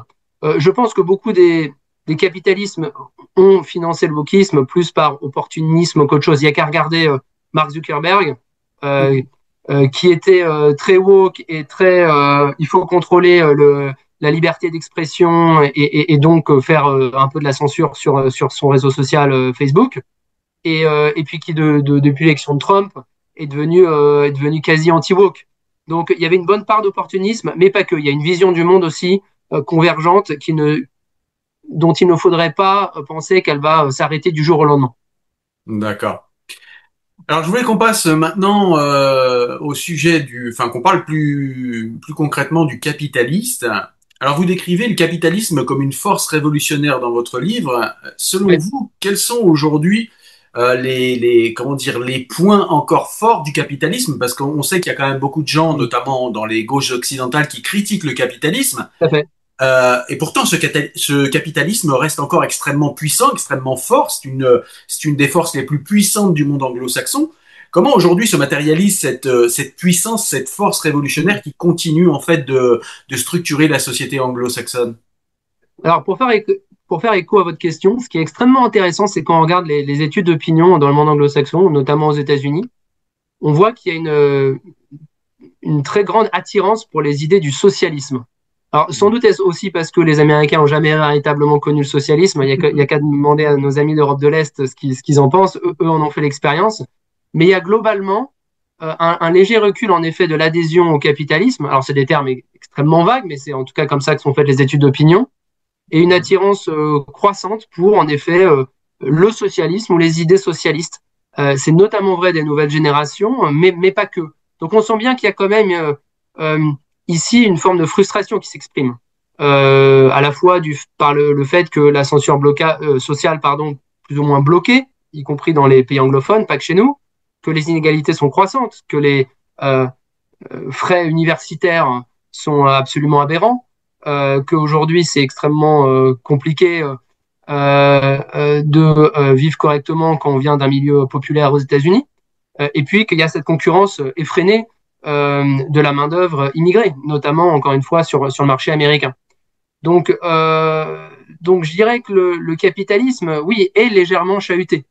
Il est aussi chahuté au point de vue politique et intellectuel. On a vu les percées de Bernie Sanders aux États-Unis ou de Jeremy Corbyn au Royaume-Uni. On a vu le succès de Thomas Piketty, par exemple, dans les milieux intellectuels forcément de gauche américains. Donc il y a une critique du capitalisme dans le monde anglo-saxon qu'il ne faut pas négliger. Et je ne dis pas que que le capitalisme sera forcément toujours aussi rayonnant dans deux siècles, mais le fait est que il conserve la mainmise et il demeure une grille de compréhension et d'explication à la fois de la puissance des États-Unis, mais aussi des sociétés anglo-saxonnes, absolument décisive. Euh, pour comprendre un pays anglophone, il faut comprendre pourquoi les anglo-saxons sont des capitalistes. Et je dirais que le point de départ, c'est de bien voir que au pays du libéralisme et du grand marché, que je définissais plus tôt, le capitalisme est absolument partout. Alors c'est encore plus vrai aux États-Unis peut-être qu'en Angleterre, mais que ce soit dans le système éducatif, dans la santé globalement, et puis après dans la manière de marchandiser un peu tout. Aujourd'hui aux États-Unis, on peut la GPA est bien sûr ultra répandue, y compris la GPA tarifée. On peut choisir la couleur des yeux de son bébé en Californie, par exemple. Donc, il y a l'idée que rien n'a vocation à échapper la sphère marchande, puisque finalement, il n'y a pas comme dans l'Europe latine ou l'Europe continentale des référents que serait la dignité humaine. L'idée dans le monde anglo-saxon, c'est que c'est la liberté, la responsabilité personnelle qui définissent que chaque individu a le droit ou non de le faire. Et ce n'est pas à la société ou à l'État de prescrire finalement ce qui est acceptable ou non d'un point de vue du corps ou d'un point de vue bioéthique, par exemple. Je dirais que le capitalisme, il est omniprésent. Je dis que c'est un système tout puissant. Et puis après, de manière, je dirais, assez concrète, le fait est que le système, par exemple, de retraite est basé sur les fonds de pension, sur le fait que l'accès à la propriété immobilière est omniprésent dans le monde anglo-saxon. Donc, quand bien même on se plaint des prix de l'immobilier qui ont flambé ou du fait qu'il y a des crises financières qui mettent en danger votre retraite ou des inégalités croissantes, personne n'a intérêt dans l'équation à retourner la table puisque tout le monde est lié d'une manière ou d'une autre à la stabilité de l'écosystème capitaliste. Donc ça, je pense que c'est un premier point. Un deuxième point, c'est de voir les choses sous l'angle positif, c'est-à-dire que le capitalisme américain, qui est un mélange de capitalisme entrepreneurial et financier et disrupteur, est une machine incroyable à produire de la prospérité, de la croissance, du changement et à permettre la conservation de la mainmise américaine sur le monde. J'esquisse dans le livre un peu les différences culturelles autour du capitalisme. Bien sûr, le capitalisme est d'abord un système économique et un système de production, mais il prend des formes diverses. D'ailleurs, son efficacité, je dirais, est variable selon les zones du monde. Il n'y a pas un décollage du capitalisme en Afrique ou au Brésil comme il y en a eu un au Japon ou en Corée du Sud. De même, on voit bien que les pratiques actionnariales ou de management aux États-Unis, quand elles débarquent en France, sont relativement mal prises. Le capitalisme américain est davantage financier dans la mesure où il est davantage chiffré et axé sur les rendements, comme je le décrivais plus tôt. C'est aussi un capitalisme qui concentre davantage le pouvoir dans la main des actionnaires, ce qui est assez bien accepté puisque finalement tout le monde est un peu actionnaire. C'est le côté, je dirais, démocratique du capitalisme dans les pays anglo-saxons, c'est que beaucoup de gens ont des actions dans leur épargne. C'est beaucoup moins le cas, par exemple, dans les pays européens. Donc ça renverse véritablement le rapport et l'intérêt que chacun a dans la machinerie capitaliste. Donc je dirais que euh, cet ethos transformationnel qui est celui du capitaliste et du geek, ils vont continuer de porter la croissance américaine et la puissance américaine dans les décennies à venir. Il n'y a aucun doute là-dessus. D'ailleurs, on arrive à un point de bascule où l'économie américaine a complètement largué l'économie européenne. Et la faiblesse de l'Angleterre, c'est précisément que contrairement aux États-Unis, encore elle est une terre de commerce et de finance comme les États-Unis, encore elle n'est pas devenue une terre d'industrie. En tout cas, elle l'a été à son tout départ, et puis elle en a dévié. Elle ne bénéficie à l'évidence aussi pas de l'immense marché que représentent les États-Unis pour développer son économie. Donc oui, je pense qu'il est indispensable de comprendre en quoi le capitalisme bénéficie d'une assise populaire et de caractéristiques qui le rendent à la fois extrêmement puissant pour produire de la prospérité et du changement, c'est-à-dire pour éviter le surplace, puisque quand on regarde les dynamiques civilisationnelles à long terme, le principal c'est d'éviter le surplace, parce que le surplace c'est le début de la décadence. Donc les États-Unis n'en sont pas là. Et puis c'est extrêmement aussi important le capitalisme pour continuer je dirais, euh, euh, de souder en tout cas la société américaine, qui en dépit de ses très nombreuses polarisations et de ses nombreuses divisions, reste encore très attachée, je pense, à l'idée du work hard et à l'idée de réussite individuelle par la réussite économique. D'accord. Alors, je vais me faire l'avocat du diable pour cette question et je vais vous poser une question vraiment française, d'un Français de base. Vous nous dites que la société anglo-saxonne est pragmatique. Vous nous avez beaucoup rappelé qu'elle était pragmatique et quantitative, c'est-à-dire qu'elle s'intéresse beaucoup au quantitatif, à ce qui est palpable, empirique. Ouais. Mais finalement, quand on vous écoute parler du capitalisme, du wokisme, bref, de tout ce qui s'est développé dans la société anglo-saxonne, en tant que Français, on a cette question comme ça. Enfin, moi, tout le long du livre, je l'ai eu. Je me suis dit, mais Ouais. en fait, est-ce que les anglo-saxons ne sont pas pragmatiques que lorsque le pragmatisme, en fait, est affilié comment dire, au profit? Finalement, c'est la phrase de Voltaire. Est-ce que ce qui soude les sociétés anglo-saxonnes, c'est pas le profit parce que, eh bien, quand on parle d'argent, tout le monde est de la même religion. Est-ce que c'est pas ça qui se passe? Est-ce que c'est pas le pragmatisme Oui, alors, je vous rejoins complètement sur ce diagnostic. Il y a une manière de se référer toujours au calcul économique. Euh, En effet, que nos penseurs et nos hommes politiques français avaient déjà repéré dans l'Angleterre d'antan et puis ensuite aux États-Unis. Donc oui, bien sûr, il y a cette manière de toujours frapper au porte-monnaie ou de se référer à son intérêt économique. Euh, D'ailleurs, c'est exactement ce qu'il y a au cœur de la pensée d'Adam Smith dans La main invisible du marché ou même dans la fable de l'abeille, d'un moralisme de la même époque. C'est l'idée que les intérêts particuliers, à commencer par les intérêts économiques, convergent naturellement et de manière profitable à la collectivité. Donc, l'utilitarisme n'est pas seulement un égoïsme, c'est un petit peu un égoïsme, mais c'est aussi une vision de la société qui est censée être bénéficiable au plus grand monde. Donc, je pense qu'en effet, il ne faut pas suspecter les Américains ou les Anglais de trop bons sentiments en général. C'est assez vrai en politique, je pense que les gens ont fini par le comprendre. C'est aussi vrai, je dirais, dans la sphère socio-économique. Euh, et en même temps, et c'est là où les influences sont complexes, c'est pour ça que voilà, je consacre 200 pages dans mon livre à brosser un portrait assez riche du monde anglo-saxon. Les choses ne sont pas binaires. Il y a une tradition chrétienne et protestante qui est extrêmement forte. La philanthropie, c'est pas uniquement une manière d'accéder à un statut de superstar dans la société américaine. C'est aussi une manière de faire œuvre de bonté et de charité. Et puis pour ceux qui sont encore un peu croyants, de s'acheter une porte de salut, ou en tout cas de montrer qu'on est digne du salut de Dieu. Donc, donc je pense que les choses sont assez complexes par rapport à ça. mais in fine, oui, il est très vrai que la manière de penser d'un Anglais, d'un Britannique, d'un Canadien se référera très volontiers à les indicateurs économiques. Et c'est probablement ce qui nous manque trop souvent, nous, en France. Je parle de religion de l'économie, c'est-à-dire que dans les pays anglo-saxons, euh, pour gagner des votes, pour se faire élire, pour parler de son bilan, on va essentiellement parler de points de croissance et est-ce que l'économie va bien. Et on a compris dans le monde anglo-saxon que pour créer de la prospérité et donc faire réduire la pauvreté, il faut créer du dynamisme et de la croissance économique. C'est pour ça qu'on parle non pas d'emploi public ou de taxer les super riches, mais on parle de jobs, on parle de l'économie. On ne parle pas du pouvoir d'achat, c'est extrêmement intéressant comme différence.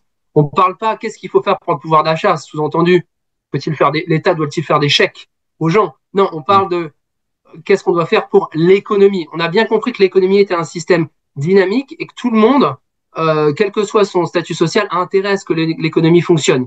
Donc je pense que ça, en effet, ça n'a pas véritablement changé depuis Voltaire au XVIIIe siècle. D'accord. Alors, je voulais qu'on change maintenant de sujet, qu'on parle d'un sujet que vous traitez également dans le livre, c'est l'immigration et les tensions qu'il peut y avoir au sein du monde anglo-saxon à cause de, peut-être, vous allez nous dire, de l'immigration de masse. Alors, la première question, c'est l'immigration de masse venue d'autres racines civilisationnelles peut-elle finalement modifier en profondeur la structure anthropologique dont vous nous avez parlé jusqu'à maintenant du monde anglo-saxon? C'est-à-dire que, bah, en fait, pour préciser ma question, ce qu'on peut comprendre, c'est que si des Français, si des Européens, si des, peut-être, je sais pas, des Brésiliens arrivent en terre chrétienne, venant eux-mêmes d'air chrétienne, même s'ils sont un peu différents, c'est pas tout à fait la même chose que si on a des gens du monde musulman qui viennent en masse et qui ont une anthropologie différente, voire contraire.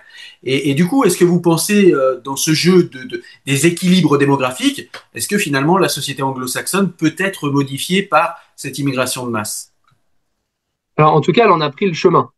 C'était un peu le point de départ de mon analyse. C'est extrêmement visible hein, quand vous êtes dans la rue en Angleterre et pas qu'à Londres. Et c'est également vrai de plus en plus au Canada et forcément aussi aux États-Unis.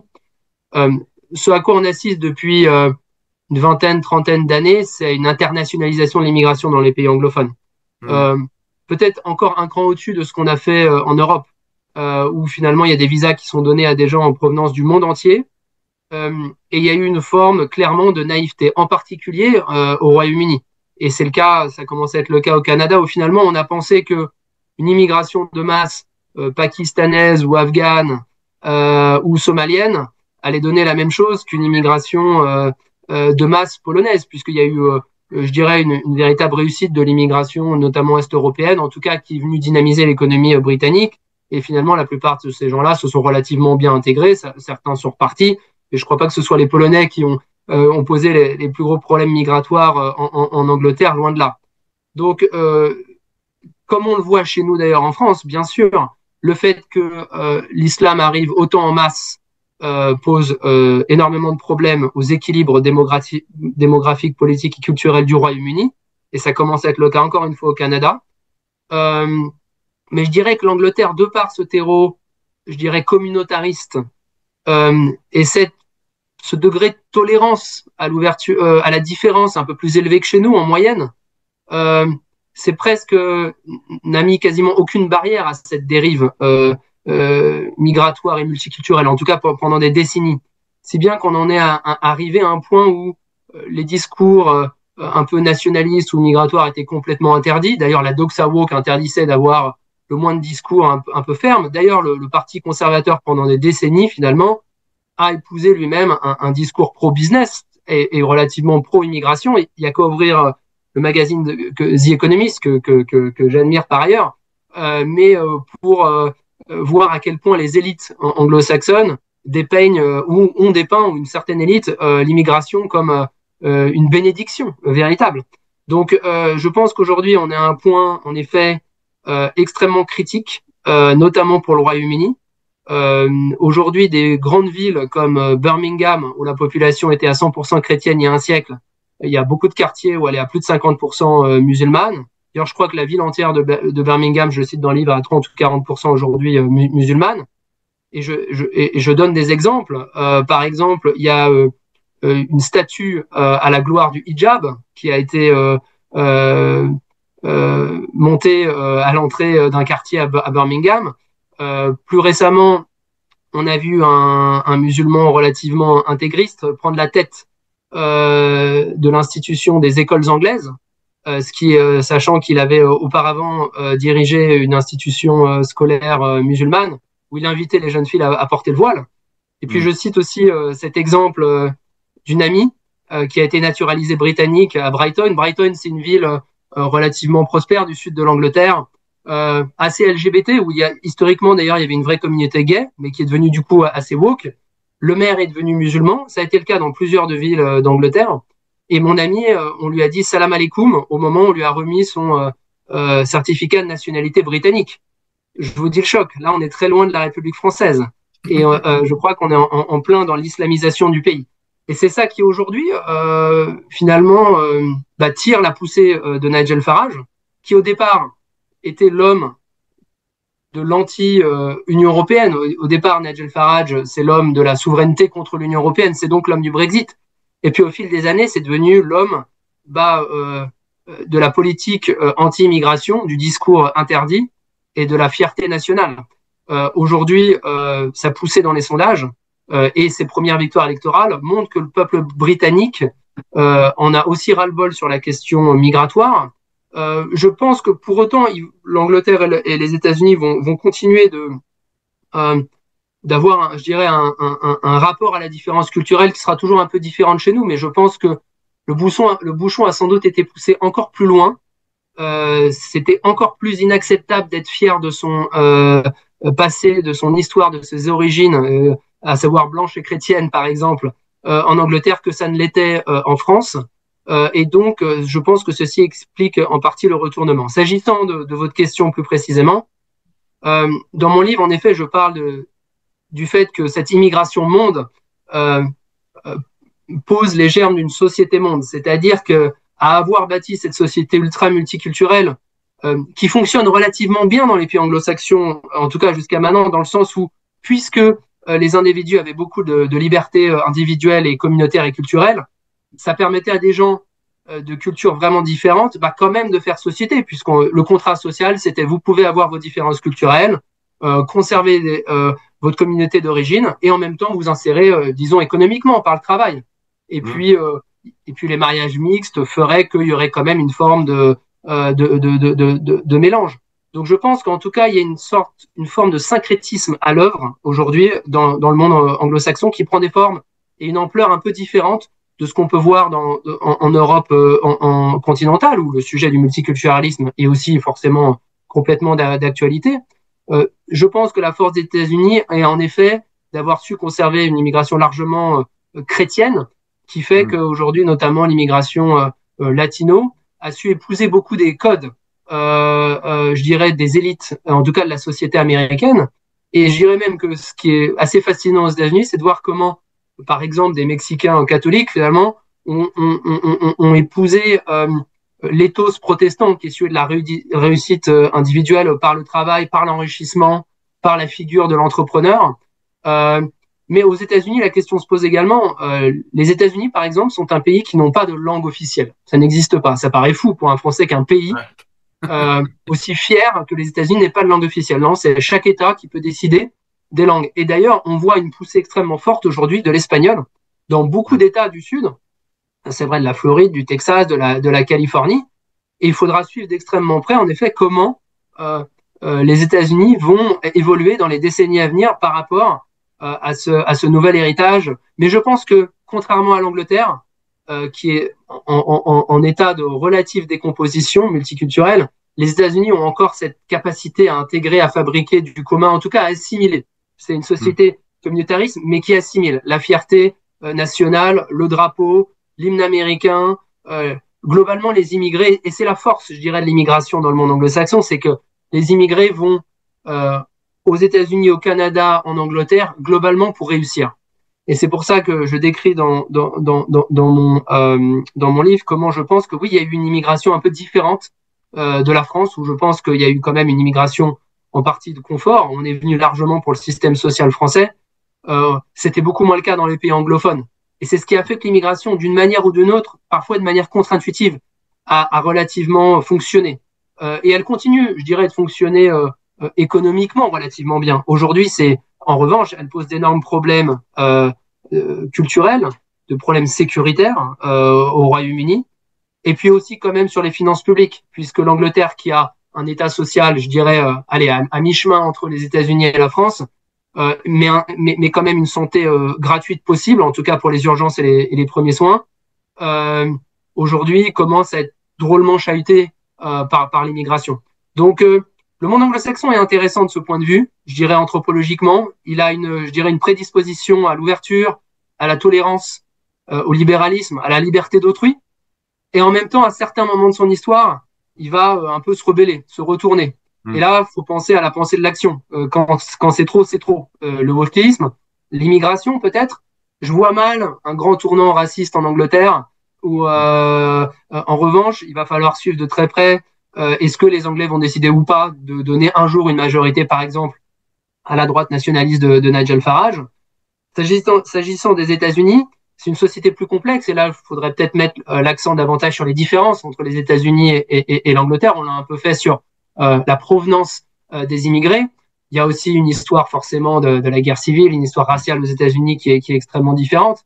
Et il y a encore aujourd'hui je dirais, une droite conservatrice, évangéliste, parfois un peu raciste, qui existe forcément aux États-Unis. D'ailleurs, quand on a parlé plutôt euh, du pragmatisme et de l'empirisme, et que j'aurais dû mentionner, ce qu'il faut absolument comprendre dans la société américaine, c'est que les croyances individuelles et personnelles sont vues comme essentiellement et fondamentalement porteuses de sens. Hmm. Et que à ce titre, elles sont euh, extrêmement respectables.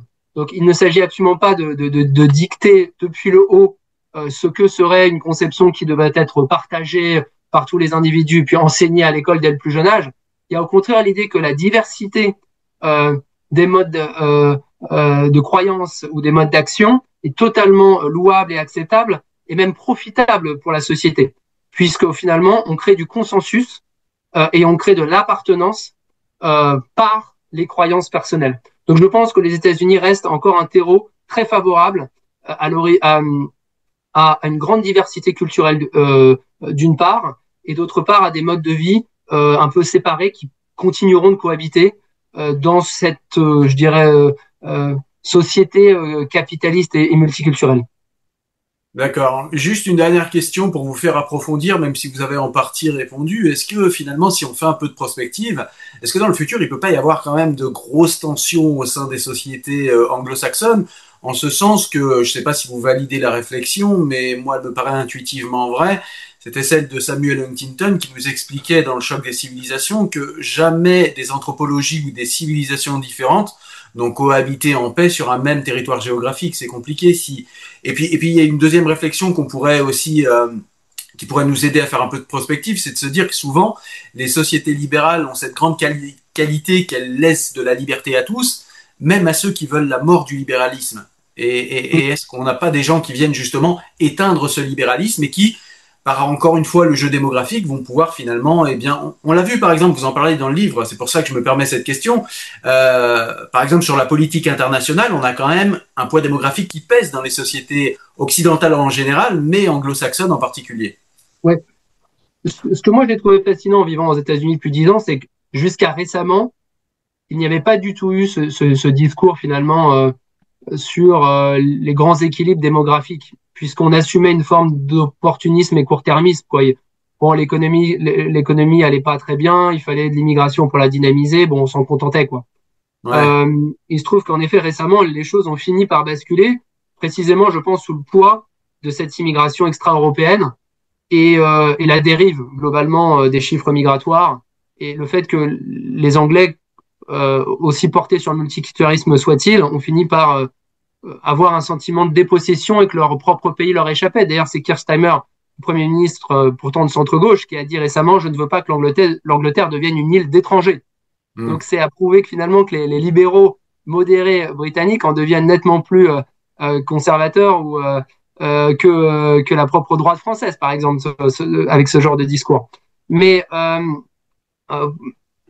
S'agissant d'Huntington, alors là où sa grille d'analyse est intéressante, c'est que, et j'en parlais avant, en effet, c'est que je pense qu'il y a peut-être moins de tensions fondamentales à la société américaine du fait que finalement, elle a largement bénéficié d'une immigration chrétienne, quoique maintenant, elle bénéficie aussi, en tout cas, d'une immigration en provenance d'Inde et de Chine. Alors, il faudrait en parler, c'est pas l'objet aujourd'hui, mais il y a des traditions culturelles qui sont très différentes de l'islam sur ces deux grands blocs civilisationnels.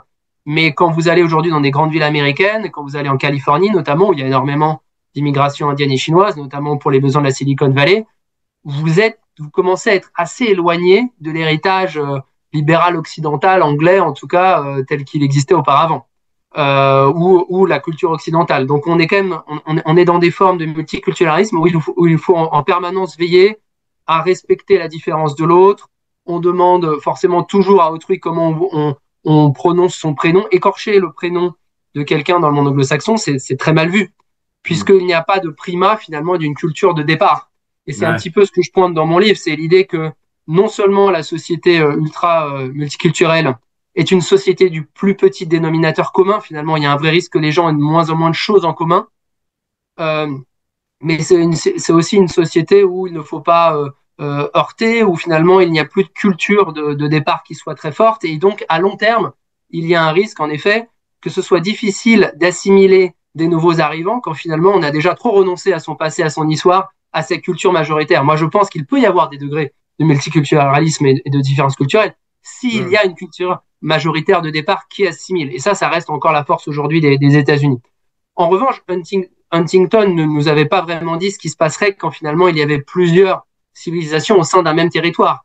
Et comment l'Occident allait évoluer si demain il y a 30% de musulmans extrêmement pratiquants en Angleterre et 70% de protestants ou catholiques zombies, pour reprendre le mot d'Emmanuel Todd, qui finalement, Mm. eux, ne tiennent pas tant que ça à leurs croyances, à leur culture.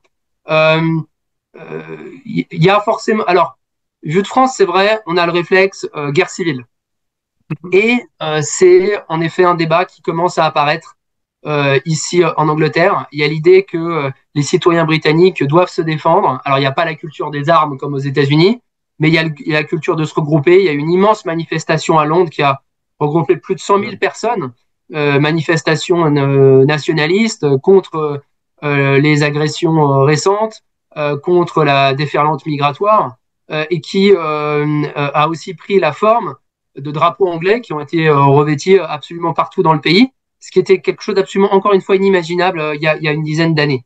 Donc, je, euh, je crois qu'il y a une tension fondamentale. J'ai pas la réponse. Je ne sais pas exactement comment elle va se résorber entre, d'une part, euh, ce capitalisme libéral et ce libéralisme anthropologique, et d'autre part, le ras-le-bol croissant des populations anglo-saxonnes vis-à-vis de l'immigration, et en particulier anglaise. Et je pense qu'une partie vient exactement de ce que vous avez dit, c'est-à-dire que euh, l'immigration hindoue fait moins débat que l'immigration syrienne ou afghane ou pakistane. Il y a une quinzaine d'années des scandales où on avait découvert que la police avait plus ou moins couvert Mm. les activités de gang je crois que c'était pakistanais, sur des jeunes filles C'est britanniques. ça. Mm. Aujourd'hui, tout ça ressort et je dirais que la parole se libère. Donc, on a presque à faire une catharsis démocratique, ce qui est, je pense, très sain pour le Royaume-Uni. En revanche, comment est-ce que un pays comme le Royaume-Uni, qui n'a pas eu l'habitude de produire, qui n'a pas eu l'habitude de former sa jeunesse aux travaux manuels ou aux travaux d'ingénieur, qui est littéralement shooté à l'immigration, pourrait opérer une vraie bascule vers un modèle avec beaucoup moins d'immigration, ça, la question reste entière. Et aucun politique, bien sûr, ne cherche à apporter les réponses. Mm. D'ailleurs, c'est intéressant de voir que Nigel Farage, euh, il partage avec Madame Le Pen ou Monsieur Trump le fait sans doute d'être un national populiste, pour dire les choses simplement. Euh, mais c'est un financier de la City à la base. C'est ça, comme ça qu'il a fait carrière. Donc, ses réponses économiques ou la manière dont il gérera l'Angleterre si jamais il est au pouvoir seront assez différents des solutions de Madame Le Pen. Et il faudra voir en effet comment Nigel Farage, les Anglais par exemple, sont à la fois très mondialistes dans leur vision du commerce, de la finance, de l'accès au financement, de l'immigration pendant longtemps, comme je le décrivais, et en même temps ils sont très insulaires. Mm. Et ça explique le vote Brexit, ça explique qu'il y a toujours une méfiance, une concurrence vis-à-vis du reste de l'Europe. D'ailleurs, dans le livre, je parle un petit peu de ce facteur géographique. Je suis pas le premier à l'évoquer, beaucoup d'autres penseurs l'ont fait avant. Ce qui est intéressant quand on regarde une carte du monde, c'est que tous les pays anglo-saxons sont soit des îles, soit des territoires largement bordés de mer. Et ça fait qu'en effet, il y a une culture nationale insulaire qui est forte, qui marque aussi bien l'inconscient national que l'histoire du pays, que les priorités. Et puis ça marque un double rapport, je dirais, à l'isolationnisme et au mondialisme. Trump, il est les deux à la fois. Il est isolationniste et impérialiste.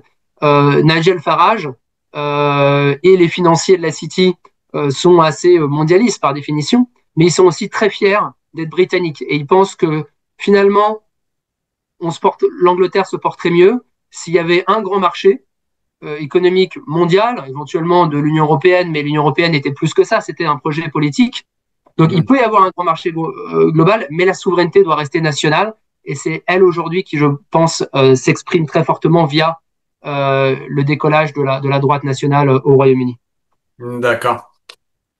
Alors, je voulais qu'on parle maintenant un petit peu de philosophie. On va pas en faire beaucoup, mais comme on est sur une chaîne de philo et que votre livre s'y prêtait bien, je vais remettre ma casquette de français de base. Et tout le long du livre, c'est vrai que vous parlez beaucoup de cette liberté que chérissent les anglo-saxons, cette Mhm. liberté individuelle finalement qu'ils chérissent. Et tout le long du livre, je me suis dit, mais de quelle liberté on parle? Est-ce qu'on Mhm. parle de cette liberté qui est cette puissance d'agir, où on fait ce qu'on veut, sans souci moral, enfin sans trop de souci moral, mais avec un souci d'efficacité? Est-ce qu'on parle de la liberté comme la voyait Montesquieu? Je dois pouvoir faire ce que l'on doit vouloir faire. Ou est-ce qu'on parle de cette fameuse liberté de Spinoza qui est finalement comprendre ce qui m'agit pour maîtriser les causes et pouvoir agir sur les conséquences par les causes et s'émanciper. En gros, est-ce qu'on parle de je fais ce que je veux, on est autour du moi, même si vous en avez parlé un petit peu? Mhm. Est-ce que finalement, je fais ce que je veux, mais quand même, il doit y avoir une notion morale dans ce je fais ce que je veux, une notion morale et puis une notion rationnelle aussi? Ou alors, est-ce que c'est comme Spinoza, c'est voilà, je cherche à m'émanciper peut-être de ma famille, de ma culture, de voilà. De quelle liberté on parle en fait chez les anglo-saxons? Parce que c'est quand même une liberté particulière que celle des anglo-saxons. Alors, c'est une question extrêmement intéressante. Je suis moi-même pas philosophe de formation, donc Cyril, je vous invite à compléter mon propos ou ou à m'interrompre. Euh, je pense que, comme je l'ai dit auparavant, on parle de liberté euh, individuelle et politique. C'est vraiment ça le point de départ de la liberté dans le monde anglo-saxon. Euh, Ça a été très bien décrit par des penseurs conservateurs comme Roger Scruton, par exemple, qui décrivent comment euh, la politique et la démocratie anglaise s'est construite autour de l'idée que euh, de l'état de droit. Il y avait des lois et des juges pour être garants de l'espace personnel de chacun et que la liberté de chacun devait pouvoir s'exprimer grâce au droit et grâce à des conditions, je dirais, de jeu, des règles du jeu équitables. Forcément, l'Angleterre a été très influencée par le mouvement des Lumières. Donc, je n'irai pas jusqu'à décorréler la liberté à l'anglaise de la liberté à l'européenne. D'ailleurs, je pense que les libertés intellectuelles et philosophiques s'inscrivent aussi dans un contexte historique et anthropologique. Je suis un grand lecteur d'Emmanuel Todd notamment, et je pense encore une fois que la France et l'Angleterre sont les grandes terres libérales en Europe, là où l'Allemagne ou le sud de la Méditerranée ou l'Europe méditerranée a d'autres référents. Mais il y a en effet une notion de liberté négative, c'est-à-dire que la liberté des anglo-saxons est une liberté conçue comme absence de contrainte. Et ça, c'est très ancien. C'était vrai contre l'arbitraire royal, par exemple, liberté contre le roi, ça c'est le fameux habeas corpus, contre le pouvoir central, contre la fiscalité du pouvoir central, ça c'était la Magna Carta, et puis plus généralement l'idée de liberté contre l'Église. La réforme protestante, c'est la liberté contre les hiérarchies ecclésiastiques et contre une forme d'hypocrisie aussi, parce qu'il y a beaucoup d'hypocrisie aussi dans les hiérarchies. Donc l'idée que l'homme devait être face à lui-même est, je pense, au cœur de la conception de la liberté des anglo-saxons. Alors, néanmoins, il y a forcément une très grande variété, je dirais, d'écoles intellectuelles et d'opinions politiques dans les pays anglophones. Tout le monde n'est pas libertarien, par exemple. Le libertarianisme consistant à vouloir un effacement quasi complet de l'État. Ce que je veux dire, ce que je veux dire, Oui, Adrien, si vous me permettez de vous vas-y, interrompre allez-y, quelques secondes, bien sûr. c'est simplement, par exemple, par rapport à ce que vous venez de dire, un Français de la France de Bourdieu ou d'une Oui, certaine France comme ça, vous direz, mais oui, il y a la liberté négative, c'est-à-dire on ne m'empêche pas de faire, mais on ne s'interroge pas sur les conditions matérielles de la faisabilité. Pour illustrer mon propos, oui, en, en terre libérale française, je peux acheter une Ferrari. L'anglo-saxon va dire bah, vous avez tous le libre et légal accès à la Ferrari. Mais le français, lui, va dire mais oui, mais matériellement, j'ai le droit d'acheter une Ferrari, mais je peux pas. Comment je dois faire? Vous comprenez ce que je veux dire? C'est que, tout à fait. Et voilà. là, je pense qu'on en revient à l'héritage religieux, qui, je pense, est extrêmement important. L'idée étant que il est du ressort de chacun, chacun a euh, les ressources intérieures pour, en tout cas, améliorer son sort. D'accord. Ça reste aujourd'hui le point de départ, je dirais, du contrat social anglo-saxon. Alors, ça ne veut pas dire qu'il y a une notion dans le monde anglo-saxon qui est celle de filet de sécurité. Il y a Mm. l'idée qu'il y a on reste quand même des bons chrétiens, qu'il y a des aléas dans la vie, et que l'État, s'il sert à une chose, c'est à offrir ce filet de sécurité quand ça va moins bien. Alors, il n'est pas très épais, ce filet de sécurité, mais c'est vraiment ça qui structure. Il y a en effet aucune adoration de l'égalité dans le monde anglo-saxon. C'est pour ça que les Anglais ont toujours eu beaucoup de mal à comprendre Rousseau, en quoi le contrat social pouvait être euh, un subtil mélange de liberté et d'égalité. Euh, et c'est vrai que la question se pose, c'est que quand il y a trop d'égalité, bah, c'est la liberté qui disparaît. Et puis dès que la liberté est vraiment affirmée, bah oui, l'égalité est en retrait. D'ailleurs, en tant que Français, parfois, il faudrait choisir un peu entre liberté et égalité, en tout cas les classer. C'est sans doute ce qui définit peut-être un peu la droite et la gauche en France. Mais c'est extrêmement compliqué d'être à la fois dans la liberté et dans l'égalité en tout moment. Vous avez raison, on s'interroge moins sur les conditions matérielles, parfois de l'accès à la liberté. Mais en fait, l'accès et l'exercice de sa liberté pour un anglo-saxon est loin d'être que matériel. C'est largement une question d'état d'esprit, c'est une question en partie spirituelle, et puis c'est une question aussi de morale. C'est-à-dire, oui, le libéralisme est une morale un peu minimaliste, c'est-à-dire que l'idée c'est d'imposer le moins, enfin de moins de contraintes sur les autres. Et en même temps, c'est un très haut degré. Là où le français, pardonnez-moi Adrien, là où le français va vous dire, moi je t'impose les conditions de la liberté, je vais mettre dans ta tête ce qui va te Exactement. rendre libre. Ouais, c'est ça.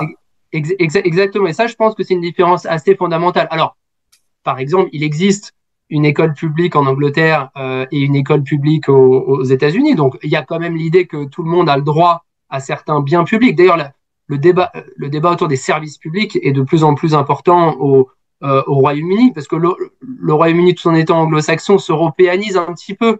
On travaille moins dur qu'il y a un siècle. On se réfère de plus en plus à ses voisins d'Europe et de moins en moins à l'Amérique qui est vue comme carnassière et trop ambitieuse. Mais oui, je pense qu'en effet, il y a cette idée-là que on doit se méfier de l'État ou même de la majorité. Et là, on en revient un peu à Tocqueville, quand cette majorité voudrait dicter à tout le monde ce qui est bien pour eux. Non, alors il y a un fait démocratique majoritaire, bien sûr, dans les sociétés anglo-saxonnes, mais l'idée, c'est que ça doit venir se conjuguer aux libertés fondamentales. J'ai pas encore rencontré d'anglo-saxons qui théorisent, même si, allez, j'en ai découvert un l'autre jour, mais qui théorisent vraiment l'idée que finalement la démocratie est supérieure à un corpus de liberté. Mm. qui est un discours qu'on entend de plus en plus en France et qui, je pense, est extrêmement intéressant, puisque finalement, il y a un moment où euh, trop de diversité, trop de liberté, trop de relativisme, trop de subjectivisme tue la possibilité même du fait démocratique majoritaire. Je pense qu'en Angleterre, ils en sont pas encore là, y compris chez les penseurs conservateurs. Il y a toujours quand même l'idée d'une liberté euh, individuelle et subjective qui est sacrée, et d'une société civile qui doit être le point de départ des initiatives. Et là, je pense que il y a aussi une différence avec la France, puisqu'en France, l'État, c'est Superman. Il est censé faire à peu près toutes les tâches imaginables. Et moi, je suis pas du tout libertarien ou anti-étatiste. Et c'est vrai que je pense qu'on attend un peu trop de l'État en France. Mm. Et très souvent, les initiatives, quand elles viennent de la société civile, du privé, y compris quand elles ont besoin de financement des entreprises, sont tout aussi bien menées. Et là, en effet, je crois qu'il y a une différence assez fondamentale. La force de la société civile remonte à des temps très reculés, hein. D'ailleurs, quand on remonte aux tribus anglo-saxonnes, il y avait déjà des cellules qui délibéraient en place publique, qui après ont évolué dans des structures de société civile, je dirais, proto-modernes. Et ça a vraiment, je dirais, créé cette culture des libertés publiques et cette culture de la liberté d'expression. Parce qu'il ne faut pas oublier que la liberté d'expression, bon, qui est relativement bien répandue, même si elle est un peu mise à mal en Occident, elle est quasiment sans borne, en tout cas au départ sur le papier aux États-Unis. C'est pour ça qu'aujourd'hui, le Parti républicain, et notamment J.D. Vance, le vice-président, a fait co-campagne avec Donald Trump sur le thème de la liberté d'expression. Et il est même venu faire la leçon en Europe aux Européens sur le fait que nous avions renoncé à la liberté d'expression. D'ailleurs, la loi américaine ne pose quasiment aucune limite à la liberté d'expression. Ce qu'on a plus de mal, je pense, à concevoir en France, même si je pense que c'est un vrai débat et que beaucoup de gens cherchent à avoir ce débat en France, euh, au nom de quoi faut-il restreindre la liberté d'expression? Mm. euh, Au nom de quoi faut-il restreindre la reproduction? Au nom de quoi faut-il restreindre l'ingénierie génétique? Bon, bah, les Français ont quelques réponses, même si on voit bien que ça chancelle et qu'il y a beaucoup de débats en France sur ces sujets-là.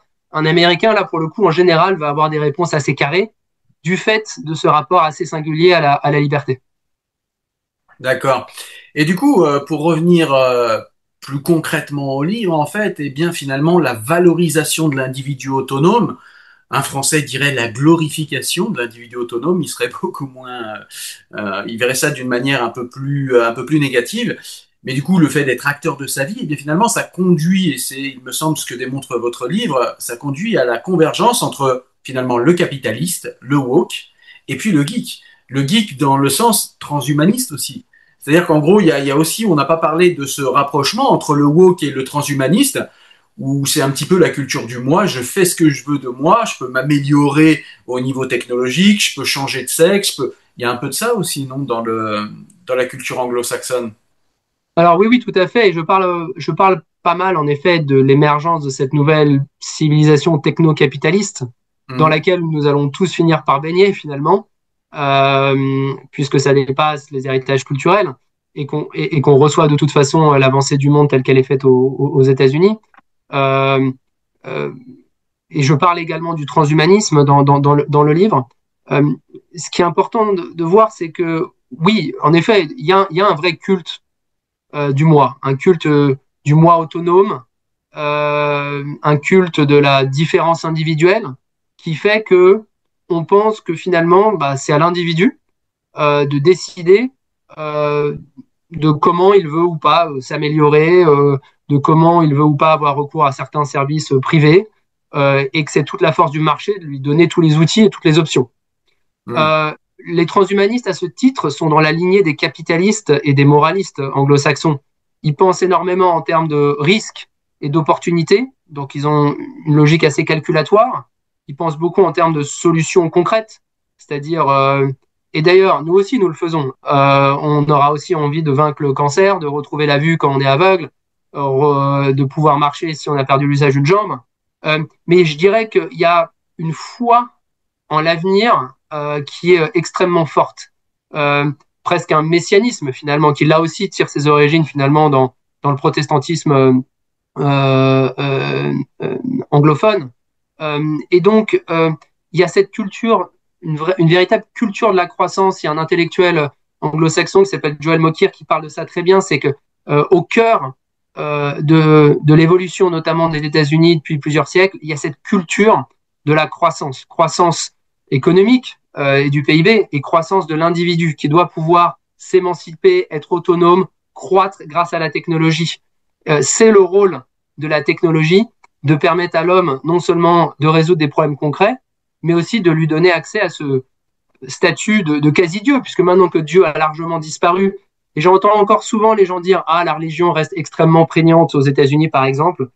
C'est un fait que je conteste en tout cas dans sa version première. Les chiffres, et je les commande dans le livre, montrent qu'il y a un recul extrêmement fort, non seulement de la pratique religieuse aux États-Unis, protestante, c'est celle sur laquelle je me concentre, mais aussi, je dirais, des valeurs protestantes d'antan, si bien qu'on entre progressivement dans la phase post-protestante, qui veut aussi dire post-humanisme, puisque l'humanisme était irrémédiablement lié à un christianisme extrêmement présent et dynamique.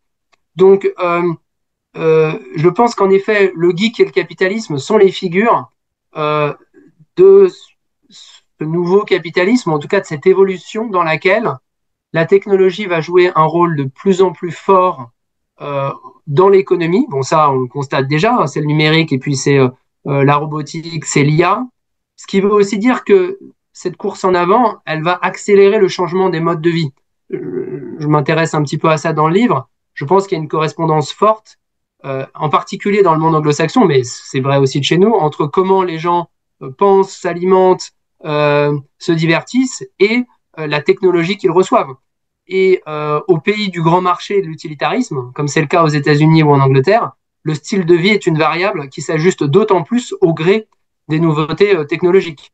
Euh, donc oui, je pense qu'il y a dans un projet techno-utopiste ou techno-messianiste l'idée de liberté totale, qu'il faut désentraver l'homme des contraintes physiques.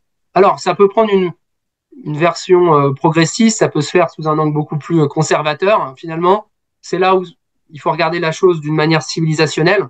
On peut être de gauche, de droite et être technophile. Dire les Américains sont globalement tous technophiles.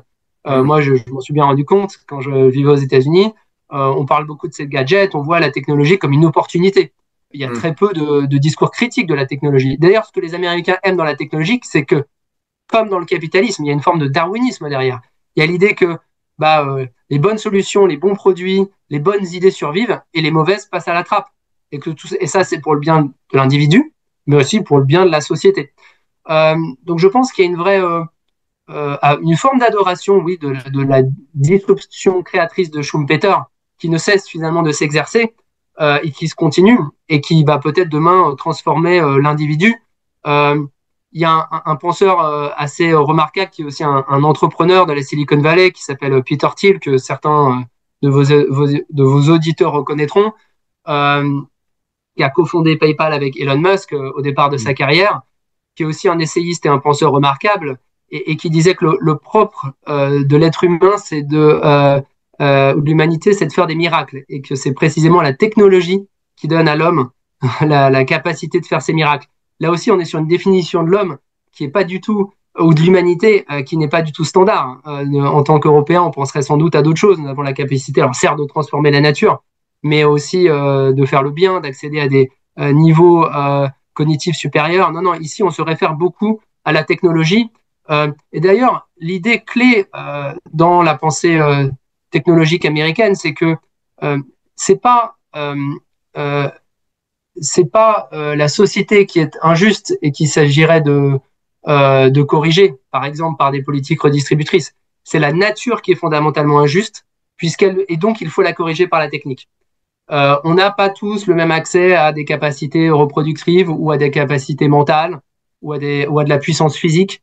Eh bien, la technologie est là finalement pour nous amener des opportunités. C'est ça la liberté à l'anglo-saxonne aussi, pour revenir à votre idée, c'est l'idée que c'est le libre accès aux opportunités.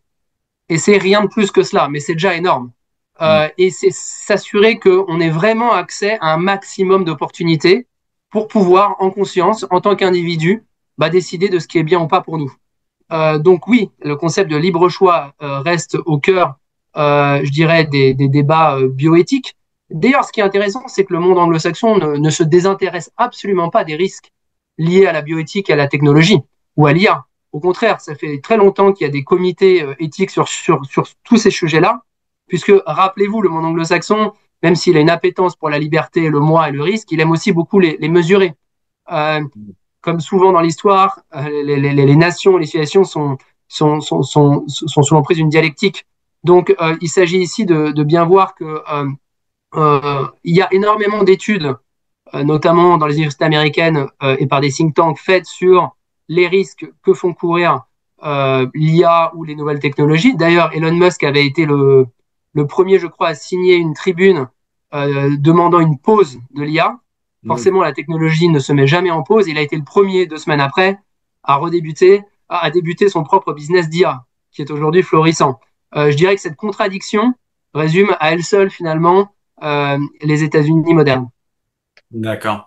Alors avant qu'on arrive à la conclusion, il me reste une réflexion qui a à voir avec ce que vous venez de nous dire et puis une question. Alors la réflexion, c'est tout simplement que vous évoquez la technologie comme un instrument censé résoudre les problèmes humains. Vous nous en avez longuement parlé tout au long de cet entretien et puis là, juste maintenant.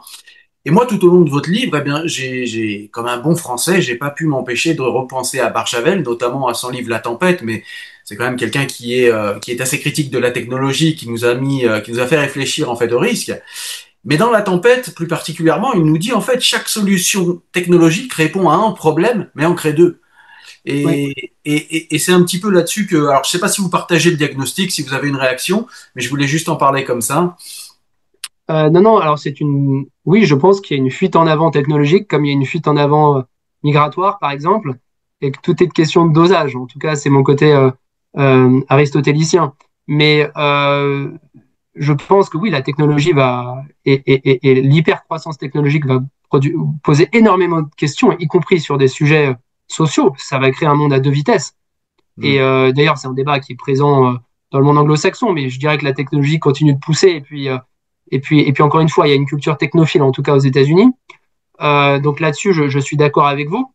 Et puis je pense aussi que, et on commence à le voir déjà, et ça va être de plus en plus le cas, il y a aussi quand même une tension croissante entre, je dirais, un libéralisme classique et ce projet techno-utilitariste. D'ailleurs, je reviens à Peter Thiel, qui disait que l'IA était communiste. Alors, elle n'a pas été inventée par des communistes, mais en fait, elle est vachement à la mode chez le Parti communiste chinois, puisqu'elle permet de manière relativement prédictive et algorithmée, si je puis dire, euh, euh, d'organiser, de faire de l'ingénierie sociale finalement. Là où il y avait dans le projet libéral classique ou ultérieurement dans le projet libertarien, l'idée d'un individu autonome qui ne dépendait précisément pas des algorithmes. Alors oui, il pouvait s'appuyer sur la technique, sur les datas, mais sans ce projet de refonte drastique qui est là en arrière-plan derrière l'IA. Donc je pense qu'il va être extrêmement intéressant d'observer, y compris depuis la France. Est-ce qu'on va de plus en plus chercher à nous dicter nos conduites par des algorithmes ou est-ce qu'on va préserver des zones de liberté, des zones d'inattendu, pardon, des zones d'errance, qui est un concept davantage littéraire et philosophique, mais qui je pense est extrêmement important. Aura-t-on encore le droit à l'errance dans la société américaine dans un siècle, quand le capitalisme et la technologie auront tout emporté et que nos moindres faits et gestes seront observés? Il y a un bouquin que je recommande à vos lecteurs qui s'appelle Le capitalisme de surveillance, hein, qui a été fait il y a un certain nombre d'années par une universitaire américaine. Bon, le capitalisme de surveillance, il est à 100% en Chine, mais il croit dans les sociétés occidentales. Ce sera à nous, collectivement, en tant que citoyens, de nous exprimer sur ce sujet. Ouais, c'est clair. Et puis pour aller dans votre sens, pour faire une petite référence à Yuval Noah Harari dans Nexus, il nous parle aussi des IA et il nous explique qu'un un dictateur ou un Staline en fait avait beau faire les efforts qu'il voulait, en fait, il n'était pas au courant de ce que faisait, je sais pas, un paysan à 200 kilomètres de chez lui dans sa petite cabane. Avec les data et avec l'IA qui est aussi en capacité de traiter un grand nombre de données, on est capable justement de contrôler un grand nombre d'individus. Donc ça, c'est vraiment à surveiller à l'avenir. Je suis complètement d'accord avec vous. Et Sans la compter dernière question, dites-moi. oui, sans compter, je dirais, l'aspect que je commente un peu dans le livre, déshumanisant à terme de cette excès de technologie. Mais c'est assez fascinant de voir que finalement, notamment les Américains se réfèrent très peu à cette notion finalement d'humanisation, au sens où le capitalisme serait inhumain, la technologie déshumaniserait les processus. Il n'y a pas cette distinction entre l'univers de ce qui est humain et de l'univers de ce qui serait moins humain. Donc je pense que c'est aussi quelque chose d'important. Alors un sujet dont j'ai moins parlé, que qu'on va traiter en une question malheureusement parce qu'on a déjà fait un grand entretien très riche, c'est la déchristianisation dont vous avez parlé finalement en filigrane tout au long de Oui. l'entretien. Mais finalement, on voit bien que toute civilisation est adossée sur une religion ou au moins sur une transcendance. Et comme on arrive, vous l'avez dit, sur une société anglo-saxonne qui se déchristianise, est-ce que c'est pas finalement aussi le déclin de sa civilisation en ce que c'est le déclin de sa religion? Alors, en tout cas, ça pose de sérieuses questions, en effet, sur comment les sociétés évoluent quand elles se déchristianisent ou elles passent un stade post-religieux. Euh, Ce qui est fondamental dans le monde anglophone, c'est vraiment comment l'héritage religieux protestant se sécularise. Puisqu'il y a, bon, il y a toujours eu d'autres religions, notamment le catholicisme, mais c'est vraiment la religion protestante qui euh, faisait la loi, qui était la religion des élites, et qui a été, je dirais, à la base de cet ethos de la responsabilité individuelle et du décollage économique capitaliste. Comme je le disais sur le sujet de la technologie, le post-christianisme ou le post-protestantisme bah, ouvre la voie au post-humanisme, ou en tout cas à un rapport à soi et à presque à une divinisation de l'humain, là où je pense que des catholiques sécularisés gardent une certaine distance par rapport aux potentialités de l'homme. Enfin, l'homme catholique n'a pas forcément vocation à devenir Dieu de la même manière que un entrepreneur de la Silicon Valley. Euh, je pense aussi que le monde post-protestant, comme vous l'avez dit, je l'ai évoqué en filigrane, euh, euh, réinvente le protestantisme sous de nouvelles formes. C'est-à-dire que le puritanisme, par exemple, est extrêmement visible toujours à tous les étages de la société. Ce qu'on peut faire dans une entreprise au quotidien en Angleterre ou en France n'est pas tout à fait la même chose. Il y a des référents, des codes sociaux qui ne sont pas les mêmes, qui restent largement innervés par les codes du protestantisme. Euh, je, Chesterton, d'ailleurs, qui est un écrivain que j'aime bien, parlait des vertus chrétiennes devenues folles. Donc, je dirais que ça, c'est, pour répondre à votre question, c'est un des risques. On l'a vu un peu dans le wokisme ou parfois dans un excès de puritanisme, où finalement, il y a un manque de mesure dans le débat public. Et puis, s'agissant, quel est l'avenir d'une société qui perdrait sa religion, en tout cas des États-Unis? Je pose la question dans le livre. Je pense que avant qu'une religion se meure complètement, c'est-à-dire que son substrat s'efface. Je ne sais pas si on prend les religions de l'Empire romain, avant qu'elles aient complètement disparu de la vie des habitants de la péninsule italienne, il s'est écoulé des siècles et des siècles. Donc je pense que là, on est vraiment dans ce siècle du protestantisme sécularisé, de même qu'on vit en France dans un catholicisme sécularisé. La laïcité, c'est ça. Le communisme, c'était un début de sécularisation du christianisme. Donc je pense qu'on est en plein dans ça et que c'est ça la grille de lecture aujourd'hui du monde anglo-saxon au XXIe siècle. Euh, je pense qu'il peut y avoir des. Alors, y aura-t-il un regain du religieux? Ça, c'est une autre question qui se pose parfois. Je sais qu'il y a des frétillements, des frémissements en France. Sous le poids de l'islam, les gens retournent un peu plus à l'église. Je crois que c'est pas vraiment le cas en Angleterre aujourd'hui, même si c'est quelque chose que je continuerai de suivre de très près. Les États-Unis sont une situation un petit peu différente, mais encore une fois, l'adhésion aux valeurs et il y a aujourd'hui une minorité de gens qui déclarent que les valeurs religieuses sont importantes pour eux. Ce qui veut dire que les gens ont accédé à un stade de confort matériel qui fait qu'ils ne s'ennuient plus d'aller à la religion et que du coup, ce n'est plus attendu socialement autant qu'avant d'aller à l'église, de se dire religieux. Et du coup, ça, c'est la porte ouverte où je dirais à autant de chapelles, qu'elles soient politiques ou néo-spirituelles. Et c'est absolument fascinant. Quand vous allez aux États-Unis, il y a des chapelles de développement personnel, il y a des néo-religions. Vous allez dans la Silicon Valley, il y a des forums, il y a des religions, il y a des écoles de pensée. Enfin, il y en a presque autant que d'individus.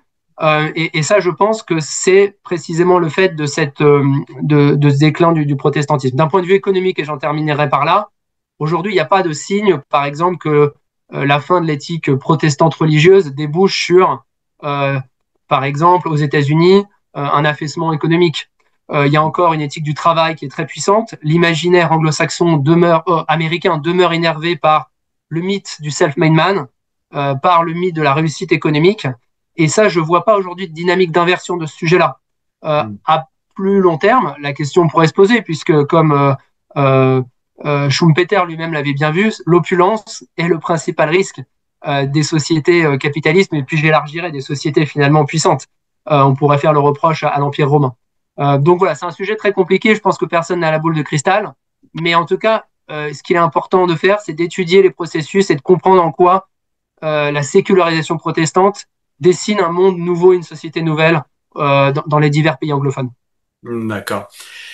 Et du coup, la question pour conclure cet entretien très enrichissant, c'est de savoir si le capitaliste, le woke et le geek dont vous nous parlez, qu'ils forment trois visages d'une même civilisation en mutation, on l'a bien compris, eh bien, comment dire, quel point, sur quel point nous, qui ne sommes pas dans la société anglo-saxonne, même si on en fait quand même partie en tant qu'on est la société occidentale, mais on est quand même un courant en fait de la société occidentale qui n'est pas le monde anglo-saxon.